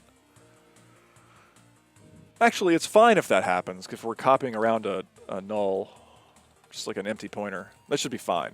Okay. If the reference is not null, reference count Let's increase that. Okay. Sounds reasonable. Do I need to do anything else? I don't think so.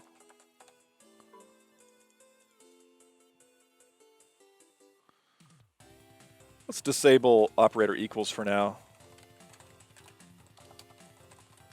Until we find an actual use case for it, and then we can do it.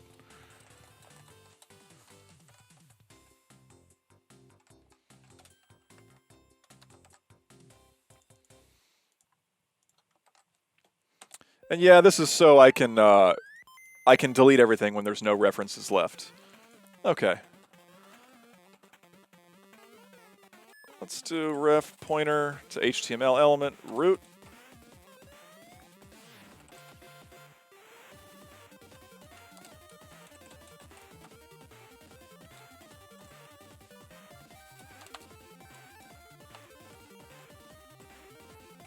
Okay. Now, we actually don't need that destruction, that explicit destruction in our HTML. Let's put that back here. We don't need this explicit destruction anymore if we're going to hold a vector of ref pointers to HTML elements. Let's make a type def for that.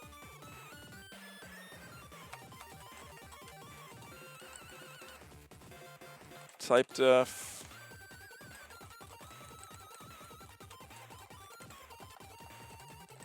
HTML element pointer. We shouldn't need this anymore because it should automatically happen. You just delete that destructor. Does not have an overloaded member. Ugh. Operator overloading. I just got myself into the... Okay. That's fine.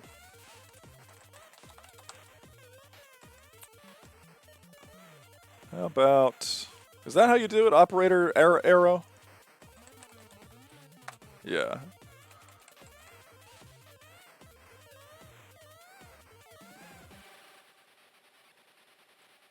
I should be able to figure it out. How about...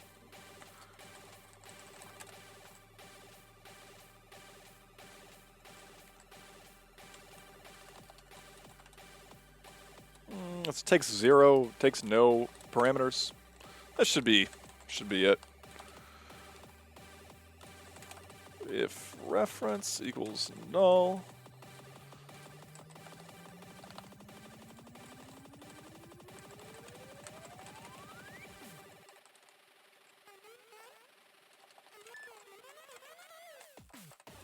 This is going to be a little slow, actually. But hopefully we won't be dealing with this too much. And like I said, we can always go back and make it faster. How about result equals reference value. Okay. Let's make that inline if we can.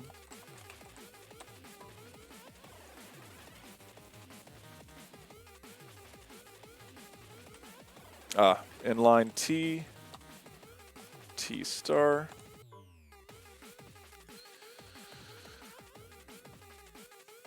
Now we got to implement operator equals on ref pointer. I knew that would happen soon.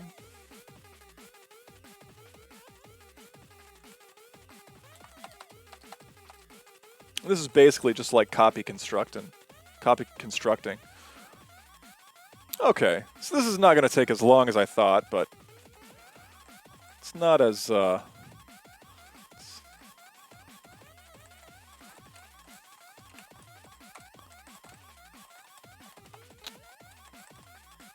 about...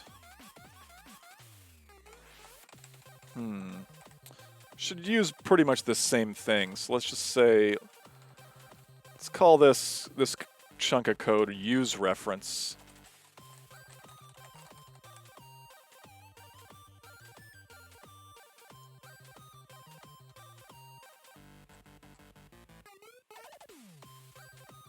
Maybe copy reference. Use reference. Use sounds fine for now.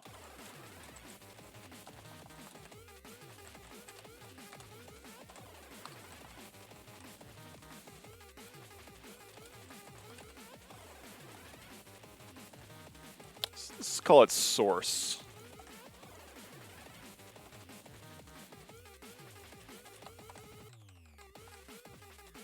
Okay.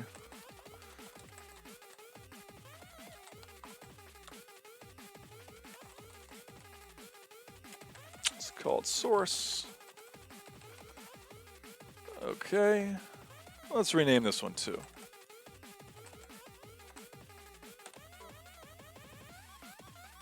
Takes a right-hand operand of type const. Why does it want const?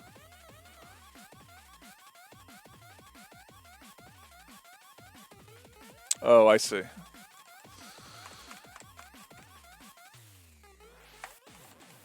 We don't need const there because it would be lying, honestly, for this case. Okay.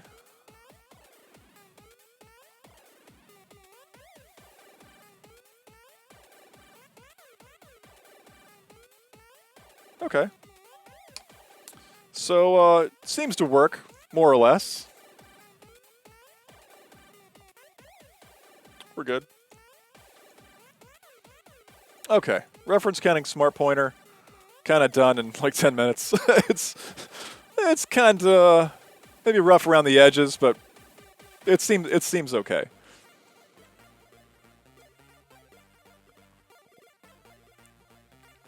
Shout out again to Picari Sweat. It's made all the difference in this stream. Okay. So, now that we went on that side quest to go implement our reference counting pointer, our ref pointer, let's get back to making this DOM stuff. Okay. Okay, the head needs a title.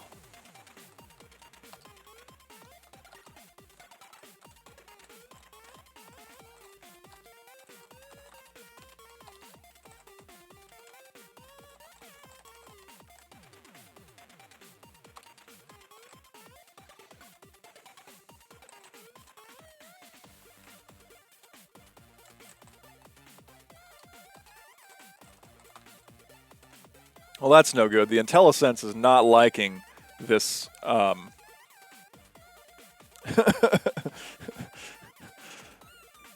We got a question from Float Void. While I'm making this web browser, can I make the internet suck less?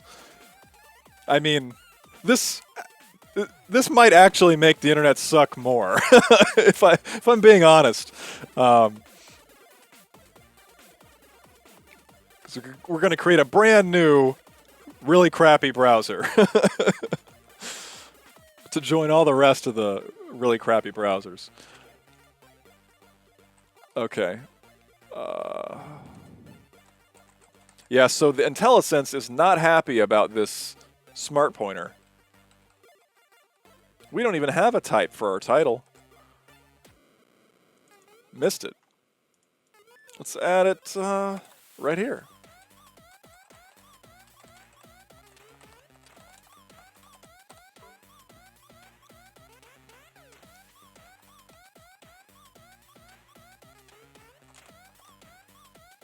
Okay. Yeah, I mean, I think it would be nice if the internet sucked less. I think the internet is cool. The web has been kind of not being as cool lately. When every single web page takes like a zillion megabytes of code to execute. There was just a tweet that was making the rounds earlier today where someone looked at the Imager, imgur.com, the Imager website, and if you look at any particular image on that site, it takes it's like 1 or 2 megabytes of code or something like that to download. It's like hundreds of requests that it performs on any given image that you look at. And when it could, all of that could just be solved with one image tag. But it's loading this like React JS application, and of course it's loading a bunch of ads and stuff, which the website needs to keep itself alive. But it's just like it's just so funny. Okay, so the title tag is the first one where we actually need a an inner text tag. So let's add that. Inner text node. Okay, so do we actually need that? No, maybe we just need a string called text. Yeah, we need both. We need just a regular text container tag type for these like snippets here, these little spans of text that need to be rendered as siblings of this B tag.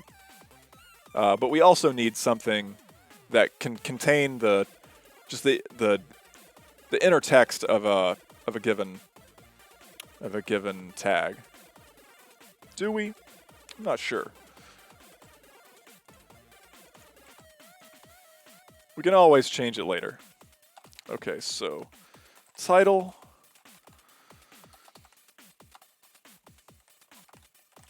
Gonna see how I'm gonna have to do something about this IntelliSense thing.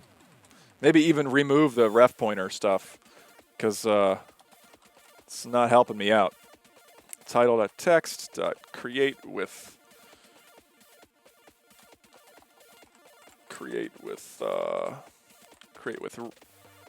range. Is that what it's called?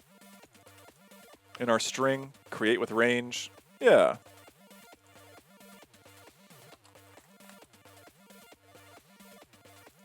CyberWeb.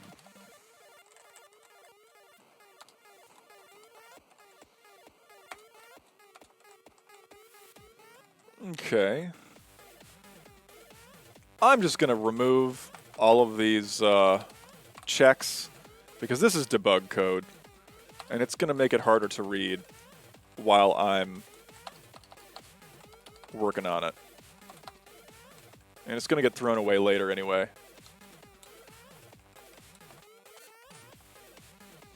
Okay.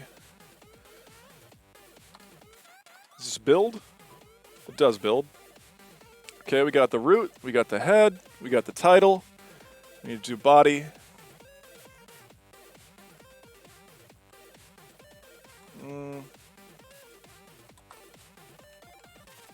I'll at least do a block here.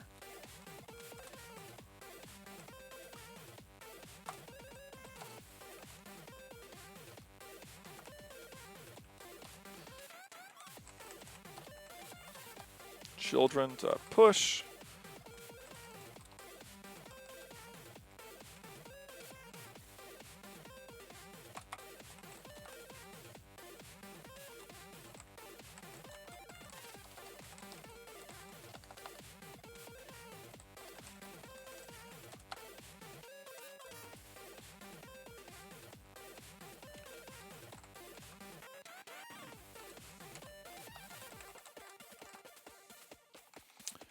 Let's say our container, document root.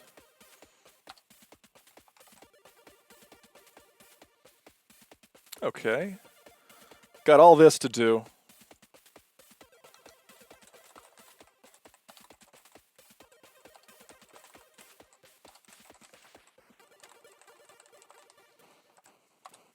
I'm just going to copy and paste.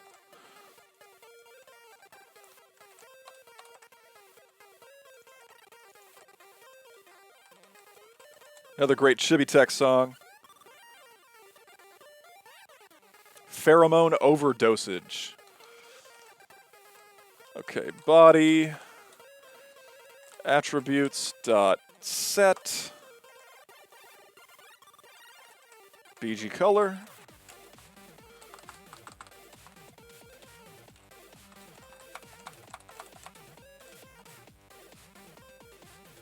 Text. Was that FFF?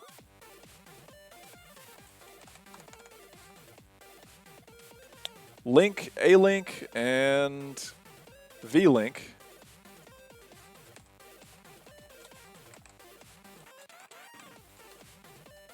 And that should be all.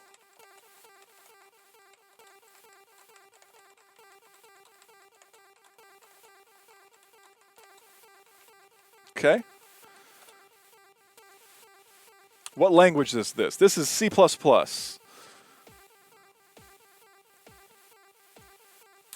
In part 1 of this video series, I was doing C only, more or less. But this is C++. You can tell by these, all these dots and arrows. Do I know Java? I've never really used Java. I've never had a reason to use Java. I'll just leave it at that. I've read Java source code, if that counts. Okay. So we got the body. Gonna add some stuff in here. How is this the 90s if I'm not doing Java and Corba? Well, we're gonna be using COM very soon. COM, we're gonna have to use COM. The component object model, another object model, not the document object model. We're going to use COM in order to load images, because Windows provides an API to load JPEGs and BMP files and ICO files using a COM interface. And that's the only way you can load images of those formats here in Windows 2000. In future versions, it's much easier, but you'll get to see some of that in a future episode. Welcome Andreas Kling to the chat. He's also writing a browser right now. Go check out his YouTube channel. If you want to paste that in the chat.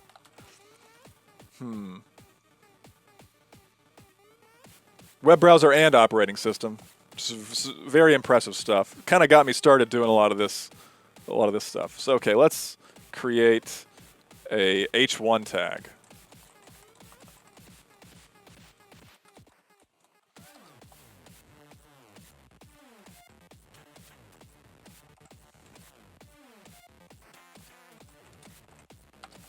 Okay.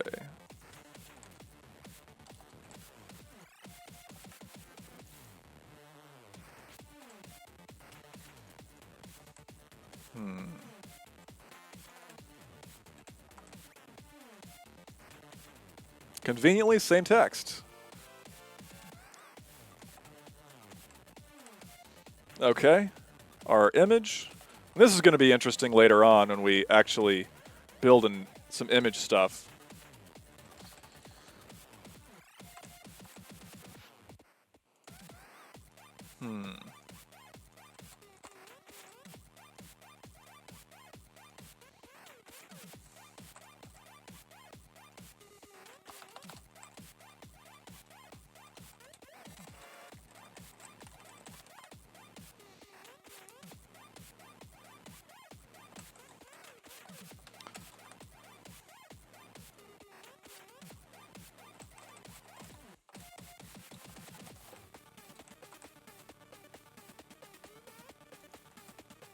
Yeah, I built a smart pointer in like 15 minutes, just a few minutes ago.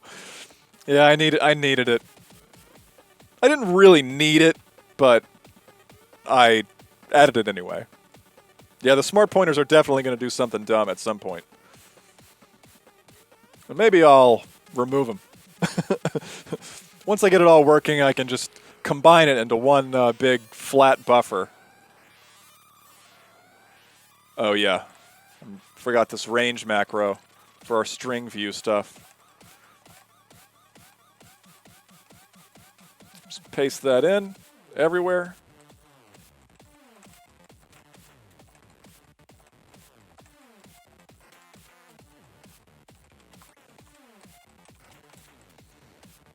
It's a little tedious.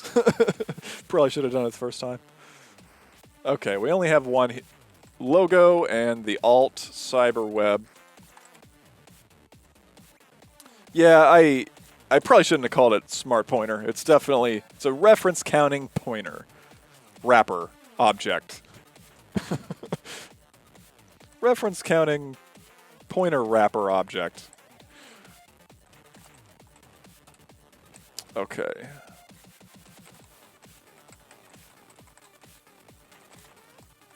Wait. I caught a bug.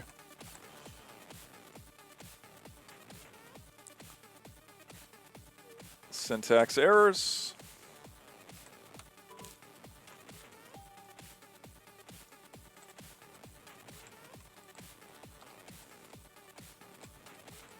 Okay. All right. About halfway there.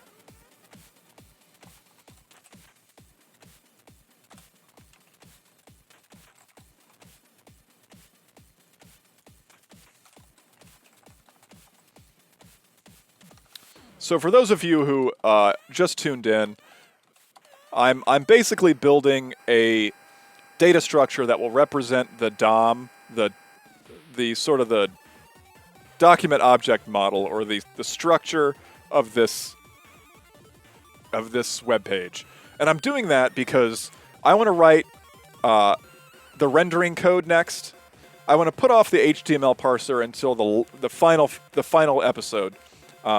The next episode will be all about rendering, and I want to have something like solid to render first without dealing with the particular details of parsing the HTML. So I'm just going to hard code the structure really quick. This is probably more like what I would be doing if I were working. I would kind of, make the thing up before I have the actual input. I look at what my data looks like. I'll model that data in a data structure, types, and then later on I'll actually convert the input into that data structure. Okay. I have just these two p tags. Okay.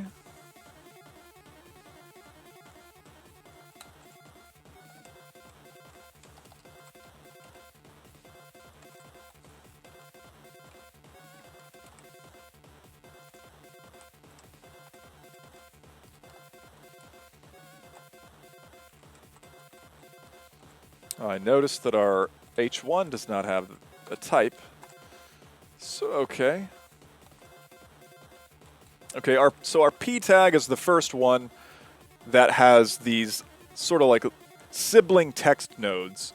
And I'm going to create some stuff here. What version of C++ am I using? I'm using Visual C++ 98 or Visual C++ 6.0, which does not really conform to any particular version. Does not really conform to any particular version of the C++ standard. It just kind of has some stuff in there. And you just kind of have to know. Or you have to kind of try it out and figure it out. A lot of the new C++ features I'm not a huge fan of, so I don't really care. The stuff that I like the most from recent C++ versions are lambdas, which allow you to make sort of like functions within functions and capture variables locally to create closures, is what they call closures. You can do a more functional programming style that way. And the auto keyword, which allows you to kind of skip all this stuff if you really want to. And you can say auto p equals ref pointer HTML element or whatever. Or you can just say auto p equals some return value of function, and it'll just automatically deduce the type based on the type information that the compiler has. And that's great. A lot of other stuff I don't really care about, or I think it might actually be bad. I kind of like move. Move is like one of the new features in C++ 11, which allows you to basically kind of elide, as they say.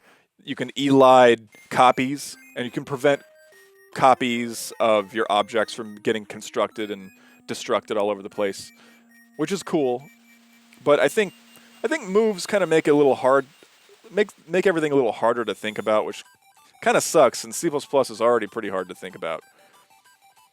Okay.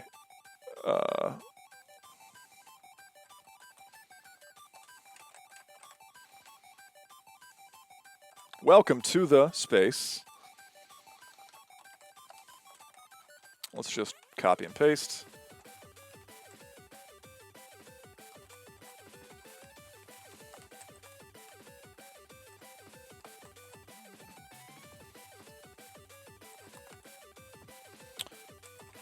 Oh, that's just not going to work for me. Can't call it txt and have a member called text. Let's say...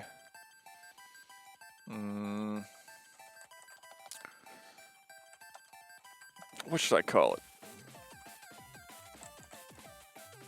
I'll just call it text node.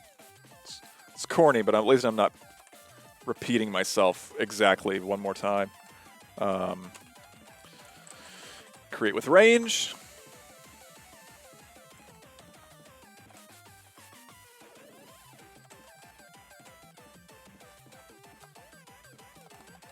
Okay.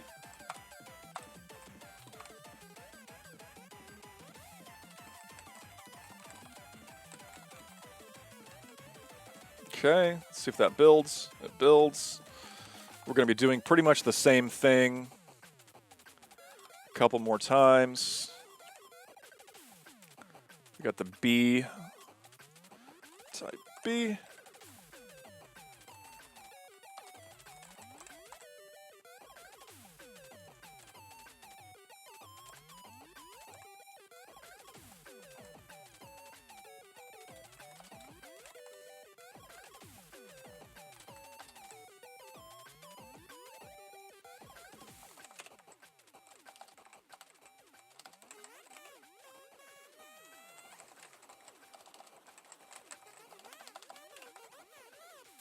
Okay. All right.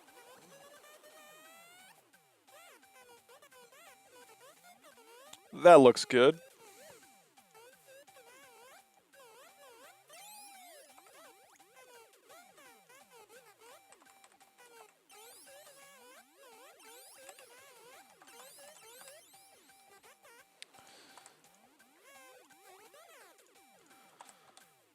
Seems all right.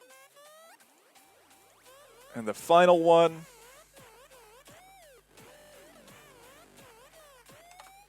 I'm just going to copy this verbatim.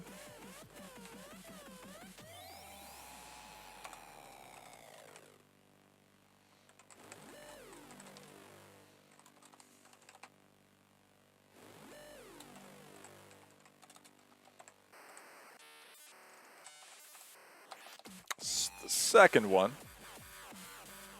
Okay. Now this should be pretty straightforward.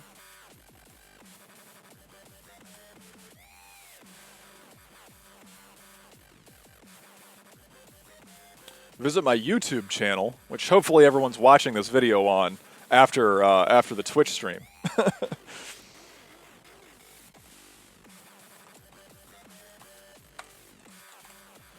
And now this A tag, it's a link, has an attribute called href. And we all know what that stands for. That's the URL that the link goes to.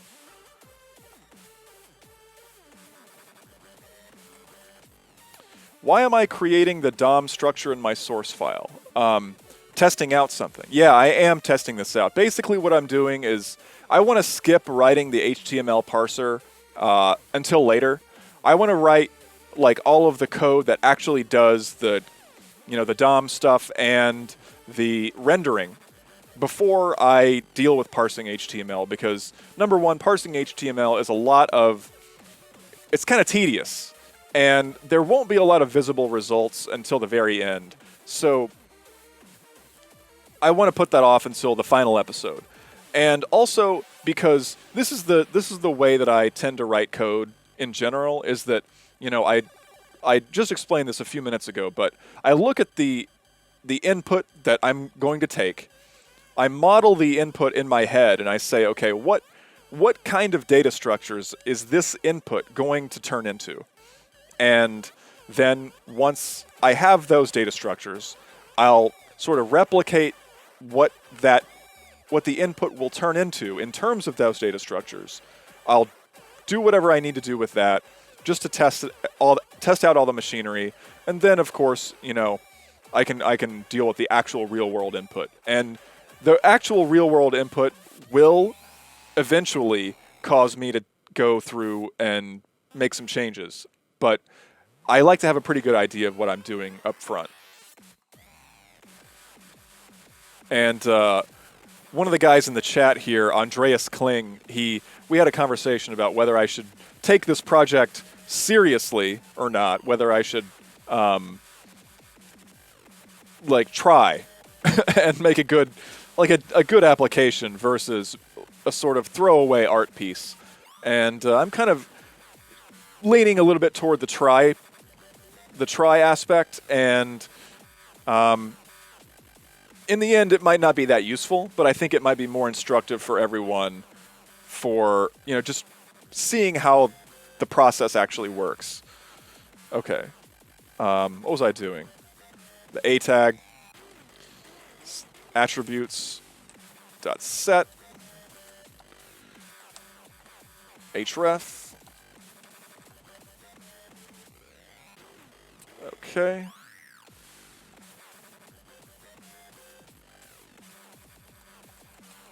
Now,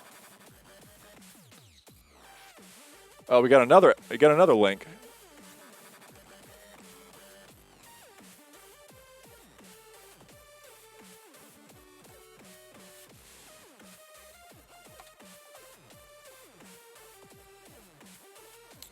Gonna have another node just for the word and. Another link for my website.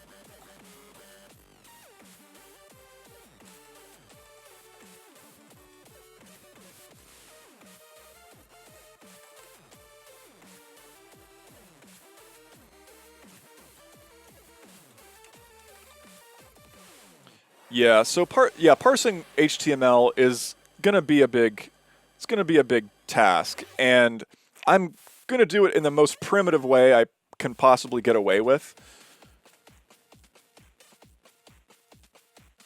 But it's still gonna take a couple hours, I think. So I want to dedicate a large chunk of time for it, and I also want to make sure that it's, that I'll have something to show at the end. Okay, what are the last for more information? Okay. Do we got everything? Oh, I see.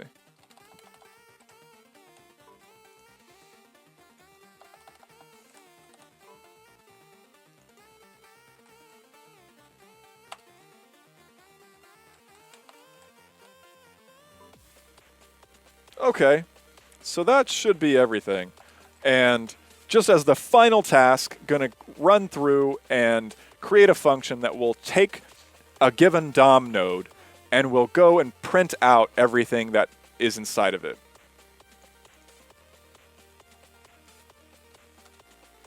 Let's say void print.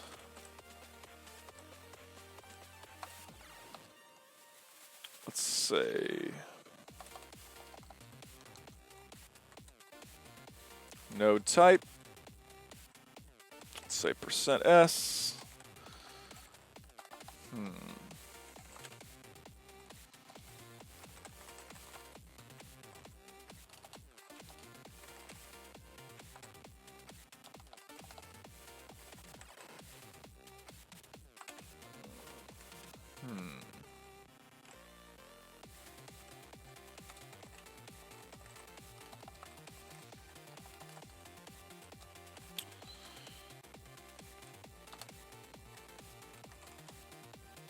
Debug buffer.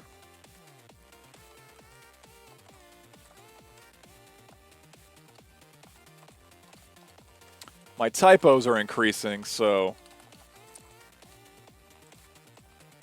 I think that means my caffeine levels are depleted.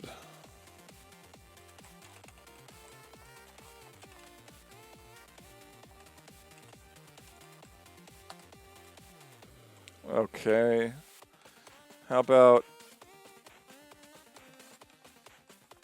let's do static range get type to string.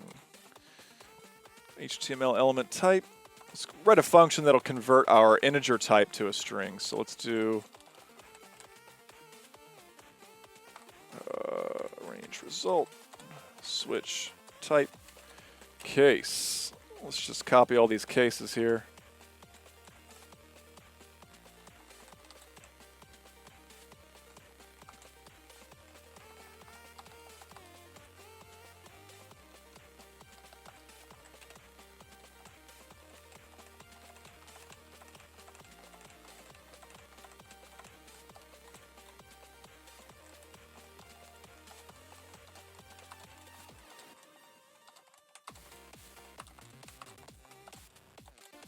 This is programming.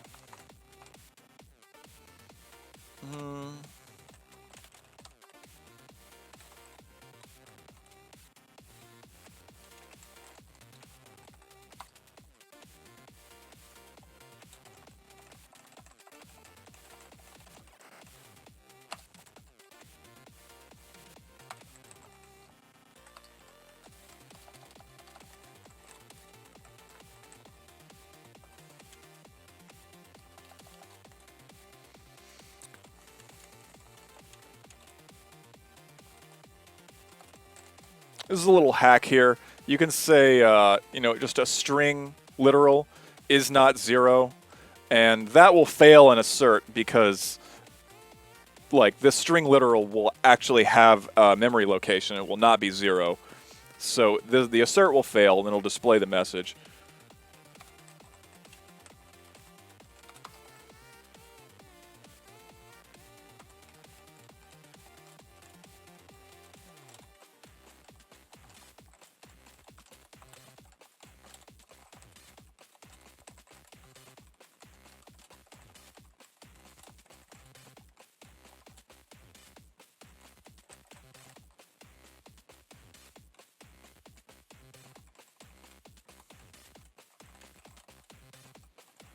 Okay.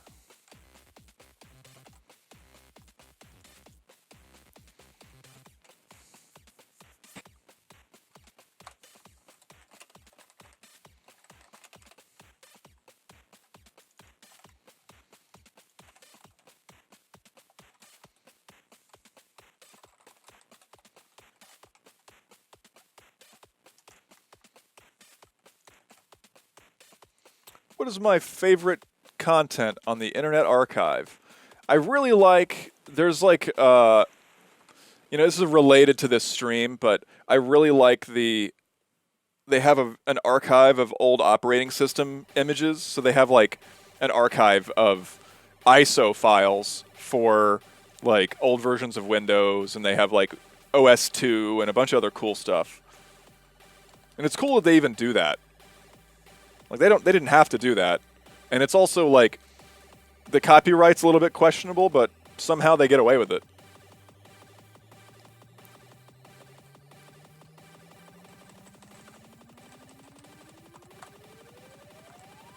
Okay. Node type. Let's say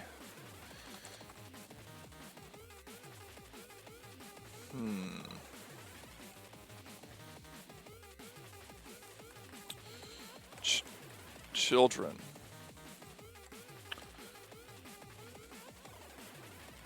Let's say number of children.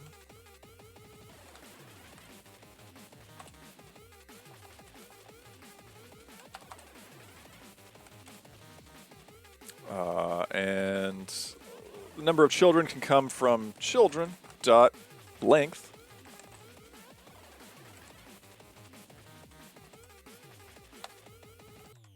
Now, I should actually, maybe I should say, how about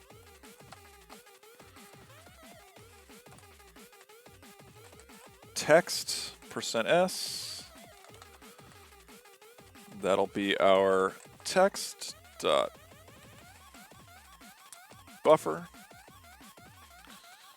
We should make a safe version of that. So let's do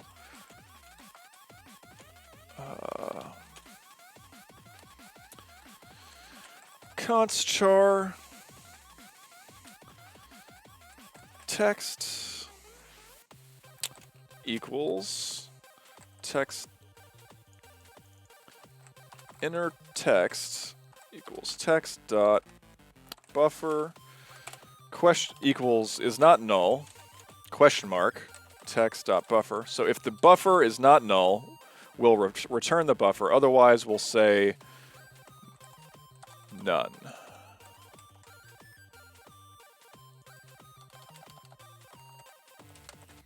And for now, how about number of attributes?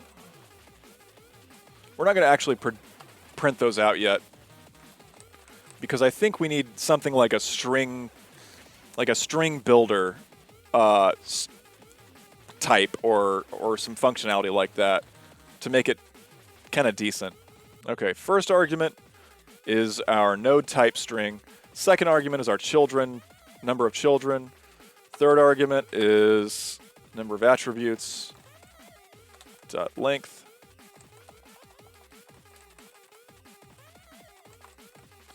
And then the inner text. Okay. You know, honestly, we should have some sort of indentation here to indicate the indentation after we go through and print all the children.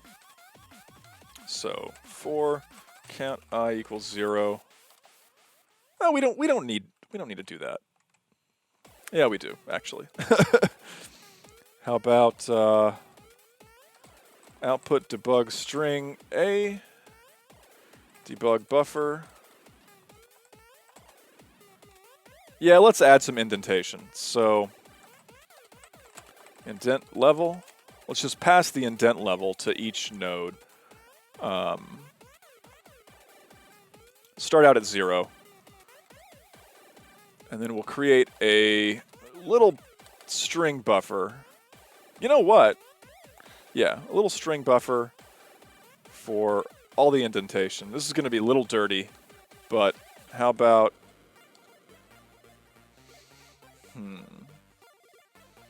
Can we do %C? Is there any way we can do this with WSPrintf without...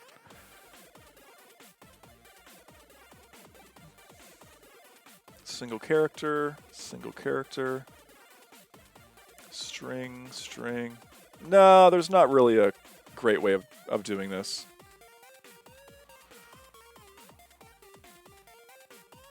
Okay.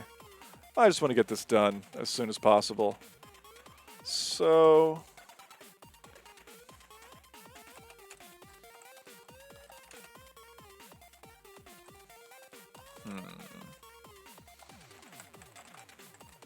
children dot length children dot items I HTML element pointer element equals, there we go, element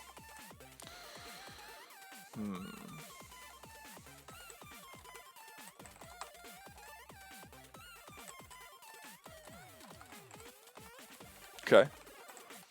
Is this going to work? Let's say WSPrintf here for the ANSI version. And let's see if we can print out all this stuff into our debug output.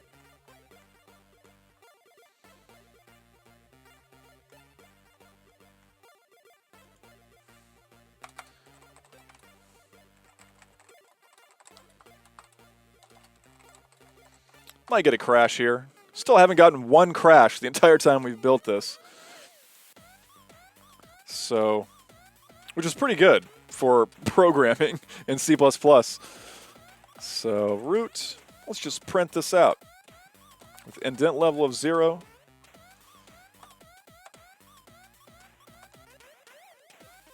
Let's remove this breakpoint.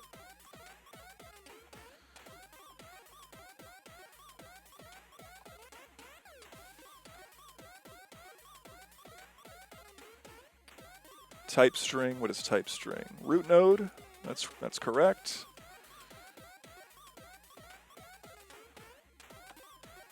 Okay. Number of children, 2. Does the root node have 2 children? It has 1 child. No, okay, I see what happened. I missed something. The HTML tag. I didn't actually fill in the HTML tag. I realize I'm going a bit long, so once this is done, we can call it. But 1 second. Just one more.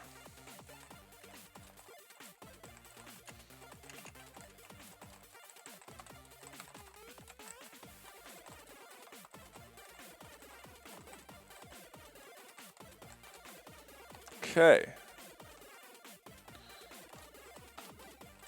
It's our HTML element. Let's go through and add all of these to our HTML element.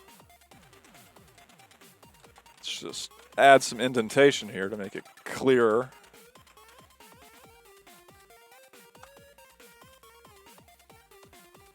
Add a curly brace.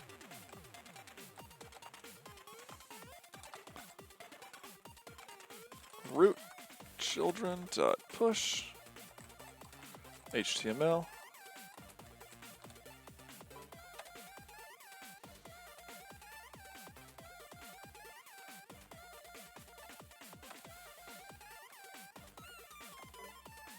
First, we got our first crash.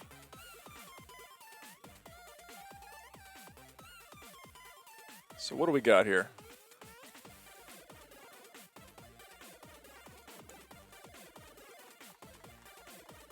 Gonna debug this.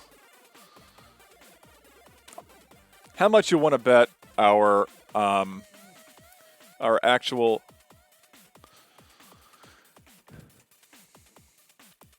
our HTML elements are being destructed? Let's say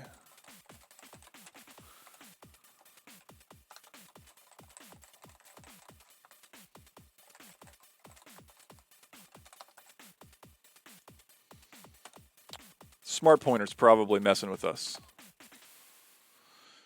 Do I know on the Windows ISOs on archive.org if they do any kind of verification regarding malware? No, I don't believe so. So you're probably on your own. Okay, so no HTML elements have been destroyed yet, so we should be good. HTML. Okay.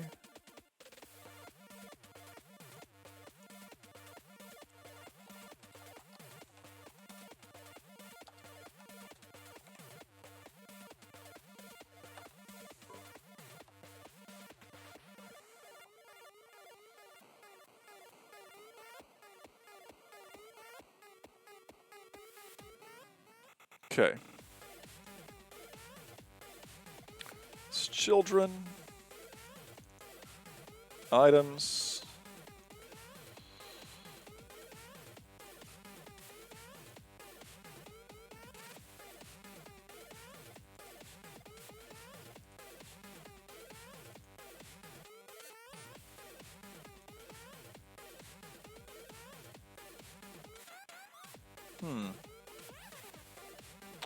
Well, it's all here in the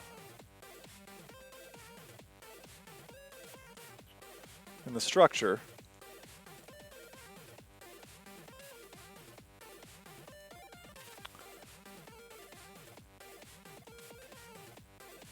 Except for that one.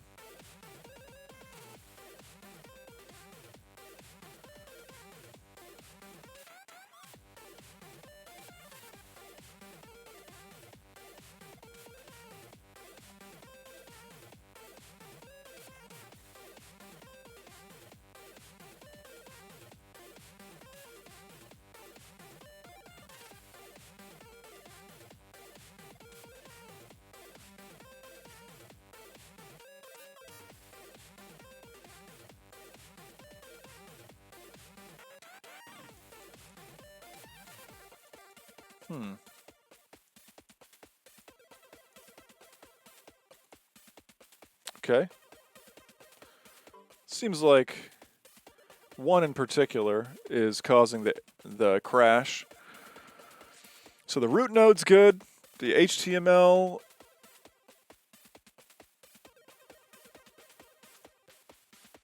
node is good. The head node is not good. Oh, I see.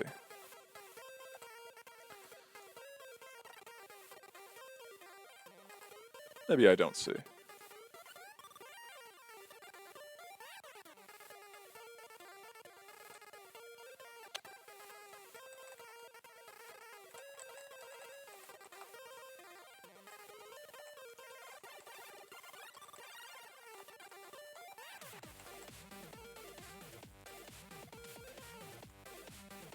Oh, I see.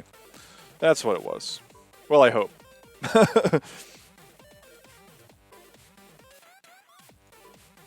Got another one.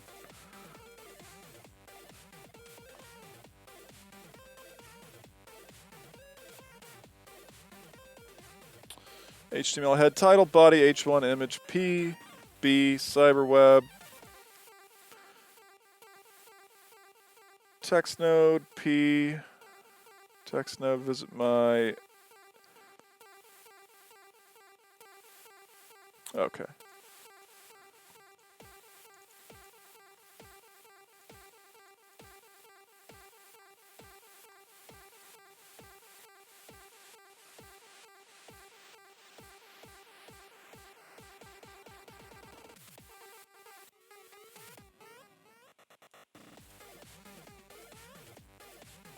Almost there. Yeah, I think I jinxed it earlier when I said I didn't have a crash. It's okay. And I don't think that was actually a crash. That was an assert. The buffer is not null at...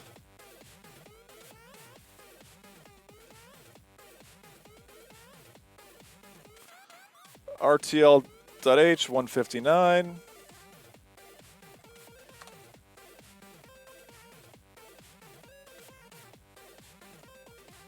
So...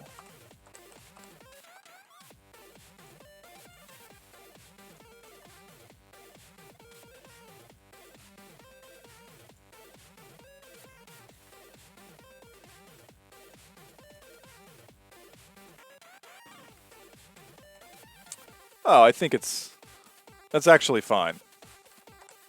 Because there's going to be many strings that don't have values.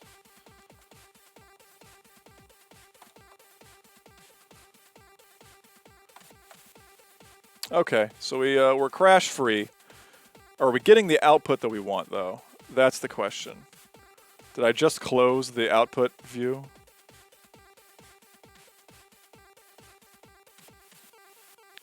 How do I get that back? Okay, there we go.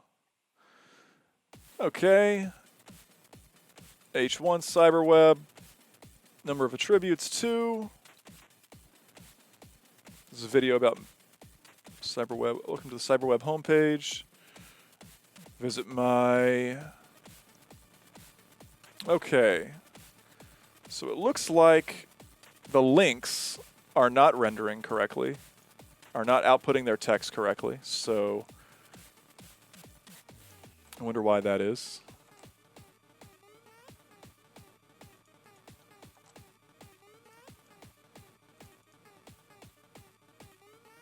Oh, I see. Already making errors here.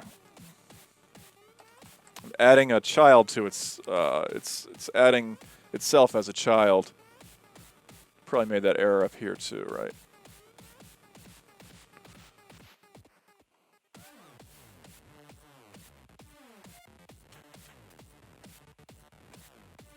Okay, let's see if we're good.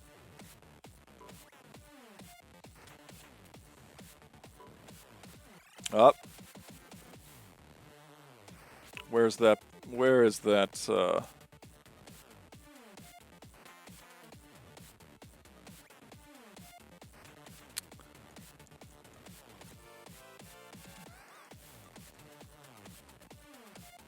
Crashes always come at the end, right when you're about to declare victory.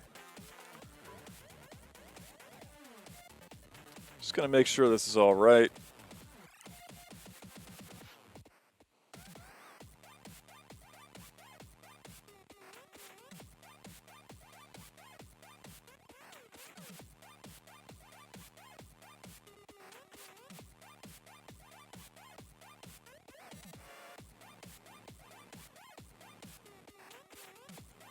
Okay.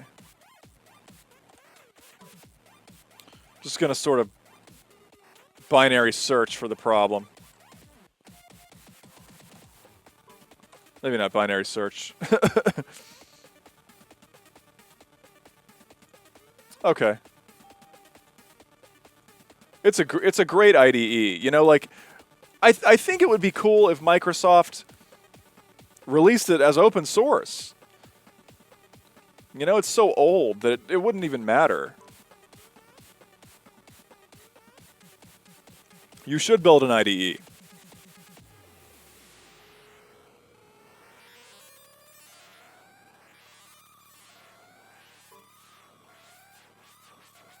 Okay, so the problem is in that chunk that I just deleted.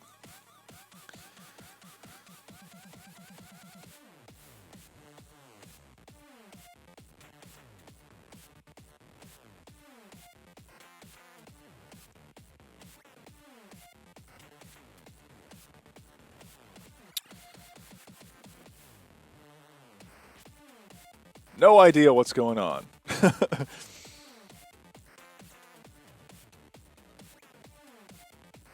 HTML element type text, type A.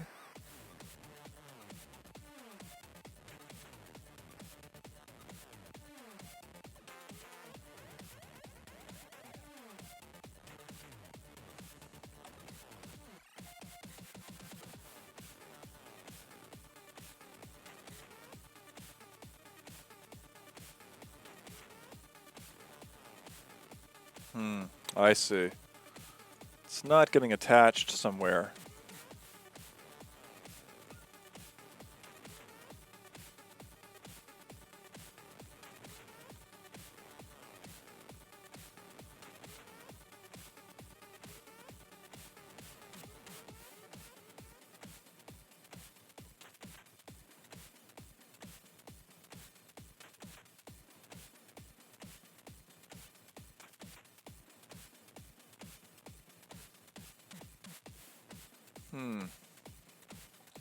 Am I right?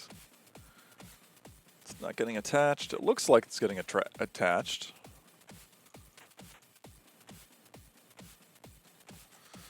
And the machinery I added with the smart pointers is just going to, it's going to complicate the issue. Where's the call stack?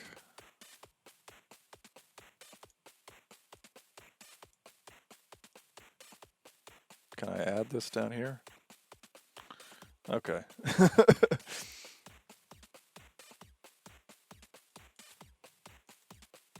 I see. It's growing the, yeah, we should not be doing that. We don't need to delete the items when it's, nah. What was I thinking? This is the problem with new and delete. Is that it's yeah. Yeah.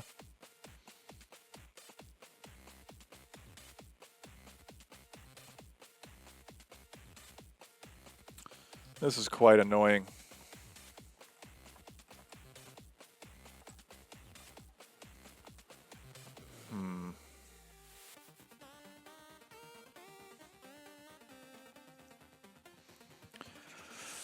Yeah, I see what's happening. So the vector is growing. You know what? I'm just going to set the size of the vector as bigger, and we'll fix that bug next time.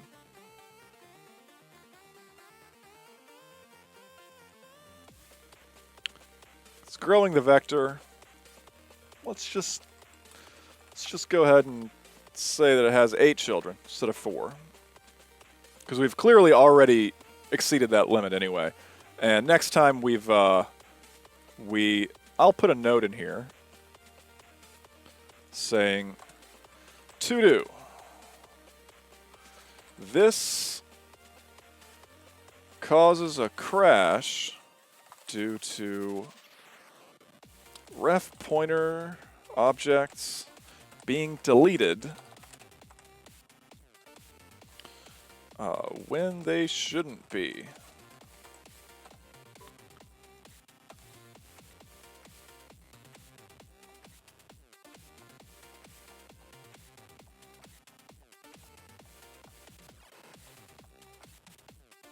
Okay.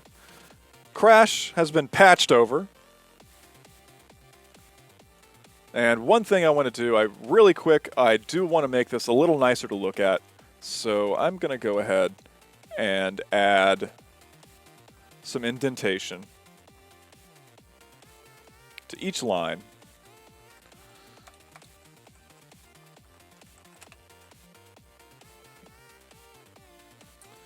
And this is going to be crazy, but I'm going to say print spaces.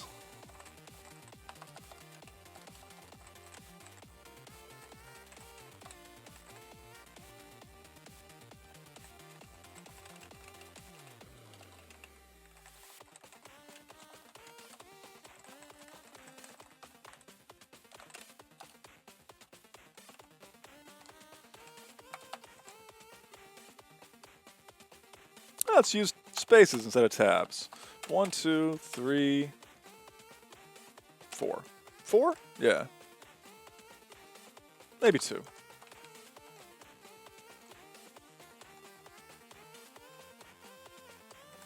Okay.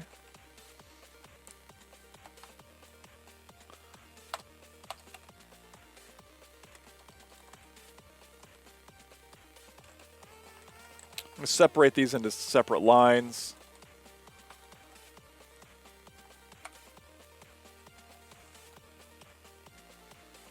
And then print the indentation beforehand.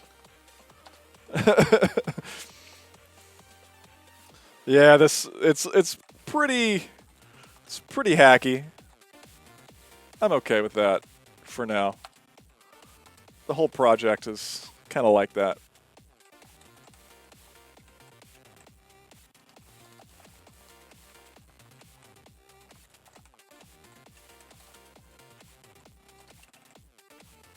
Missed a comma here.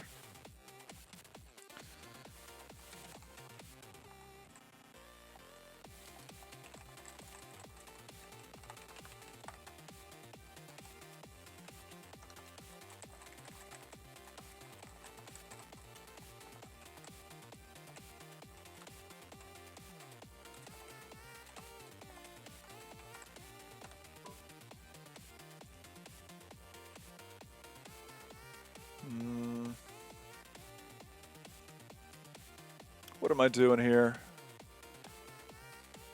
Oh, I see.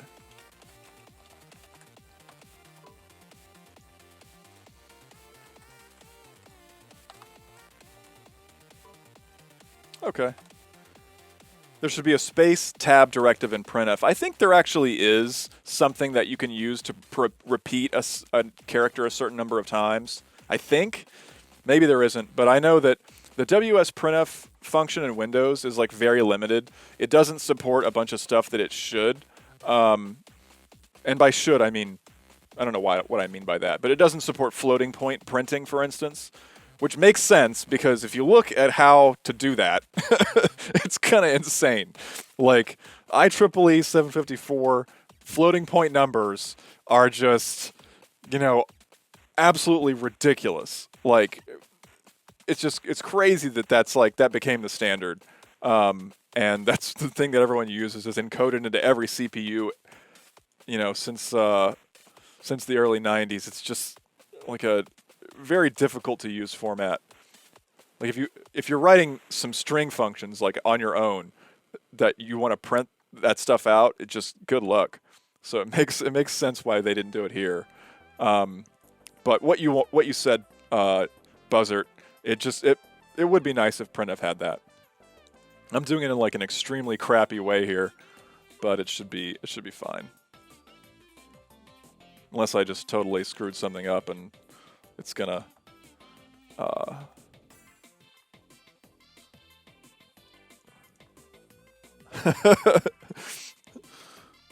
yeah, I did screw something up.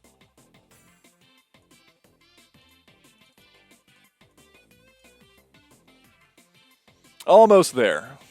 Almost there. Oh, gotta output it all.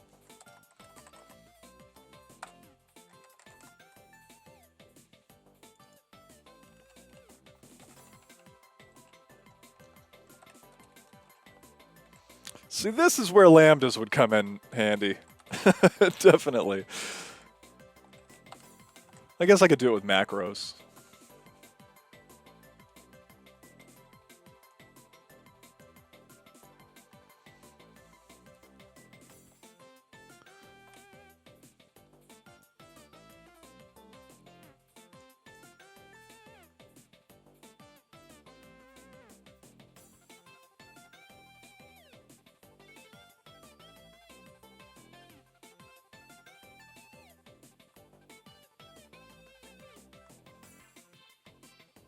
Looks good to me.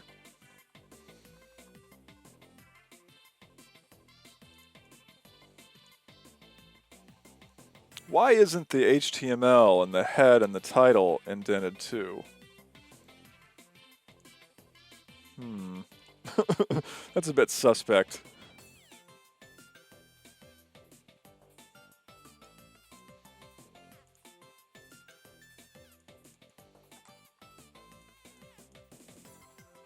Okay. I think I'm good. Unless I really want to go another, just maybe I will do this.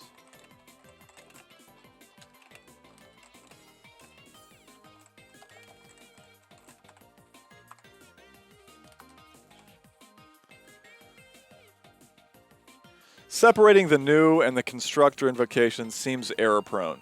Yeah, it is. I'm wavering back and forth on whether I should do that. The problem, I don't want to back myself into a corner where I'm forced to use exceptions all over the place, and I think that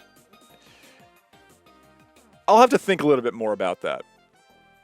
There was a question in the chat about, I'm separating the construction of the class or of the struct, and into two separate phases. One which is a zeroing out of all the members, and another which is with an explicit create. I'm just kind of testing it out. Like if it doesn't work out, I'll go through and change it. I'm going to look into this data structure here, this table. And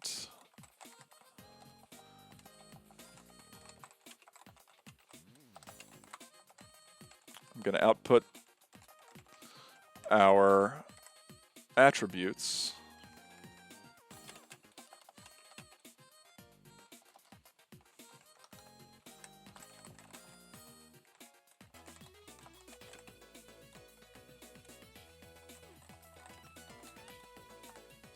Yeah, with the constructor stuff, it's definitely a little, it's unconventional, but I'm not really convinced that I should. I kind of want to feel it out and see if there's any merits to it. I definitely like the fact that I can check the result of the create functions. I can't check the result of the constructor. And this is supposed to be fun. You know, if I'm at work, I'm writing constructors and I'm writing exception handlers and all that stuff, and ugh. Okay. Let's do... Basically, as the last thing here, I'm going to print out the... I'm just going to print out the attributes of each tag.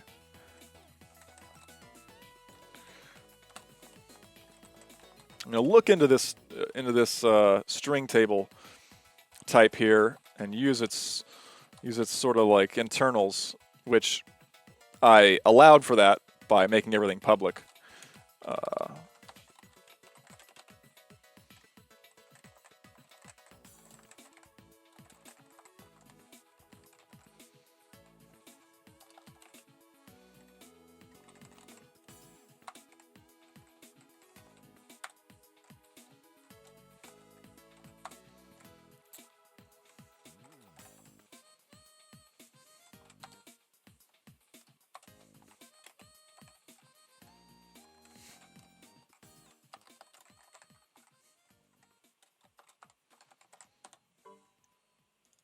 Oh yeah, so it's funny I haven't actually hit this yet at all, but Visual C++ 6, the version of the language that it supports, like I said, is really weird, and this for loop initializer, this first clause in the for loop, it's for declaring variables, and this compiler declares them in the outer scope instead of an inner scope, which is pretty corny, gotta say.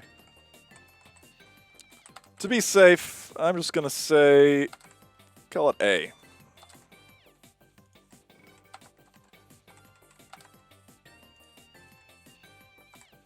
Just to differentiate.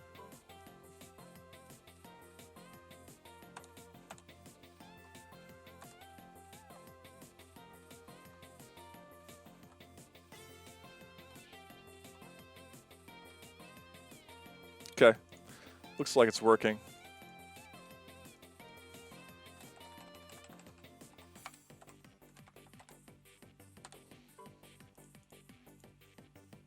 All right. So, can this be our final execution of our code? No, I'm gonna remove the breakpoint here. Print out this root item here. Okay. Need some new lines here. Maybe it's fine actually. Yeah, I'll add the new lines. Just for a little bit more prettiness. Okay. That's a bug. Definitely a bug.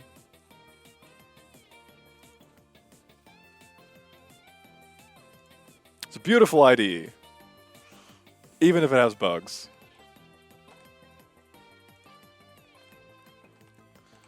All right.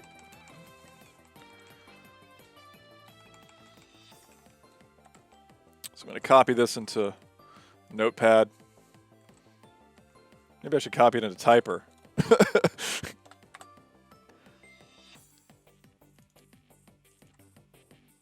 Oh, no, it's not in a good state.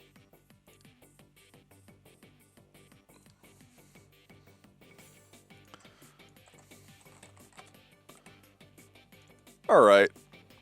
So here's our eventual result.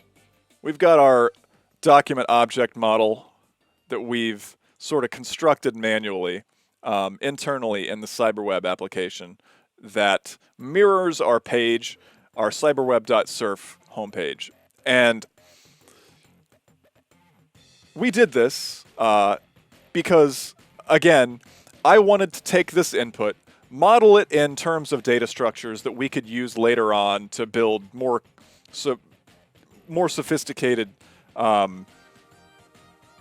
like a more sophisticated object model internally, and we now kind of have some better tools to do that. Like I said, in this series, I'm not really using the C runtime library, the C++ built-in stuff. So in this episode, we built this mini runtime library. We built this assert macro, which allows us to show a message box whenever we have a problem. We implemented operator new and operator delete. We did some string view stuff with this range type. We did a growable vector or growable array. We did a very small string structure implementation and a really simple kind of string table. And later on, we're going to make that a little bit better by doing case-insensitive comparisons and some performance optimizations. We also built a reference counting smart pointer, which we can use to do the sort of like DOM nodes pointing to at inside of each other and things like that, which we might want to do later on if the browser becomes a little bit more sophisticated. It also helps us manage the memory allocations. And we used all of this stuff to create an in-memory data structure that mirrors the structure of our HTML, so that in the next episode, we can go ahead and build a rendering engine that will take each of these tags, find out how big they're going to be, and then draw them on the screen. And that's going to be a lot more exciting because it's going to be a lot more visual. I'm pretty happy with the progress that we made tonight. I think the fact that we were able to get through so many little runtime library like pieces was pretty nice. There's a little bit of sluggishness with the crashes and stuff at the end, but I think it's pretty good. Pretty happy with the results. I think if you have any interest in watching the further construction of the CyberWeb project, tune in to my next Twitch stream. I'll be posting this video on YouTube, so if you are watching this on YouTube and you like what you're seeing, please subscribe, like the video, comment, do all the good stuff. And I just want to say thanks to everyone who's been watching tonight on Twitch. It's been a long stream, 3.5 hours. I'm going to cut out a little bit of it in the front and post most of it on YouTube. I didn't want to cut it off like before I got to the actual result that I wanted, so it's nice to actually get all the way to the end point. Thanks to Brittany for moderating the chat, and thanks to everybody who's been in the chat the whole time. Buzzard, Omar, we got Andreas Kling, everybody. It's been a good time. I've had a lot of fun, and hopefully no one remembers the original part 2. It's going to be wiped from memory forever. Yeah, so I hope everyone had a good time watching this programming stream. I'm going to continue doing this until CyberWeb renders this page. And I think we're a pretty good chunk of the way there already. It's going to be really exciting when you can click on a link and it tries to go to YouTube and it doesn't work because it needs HTTPS. But yeah, so again, thanks everyone for watching, and I'll see you next time. Good night.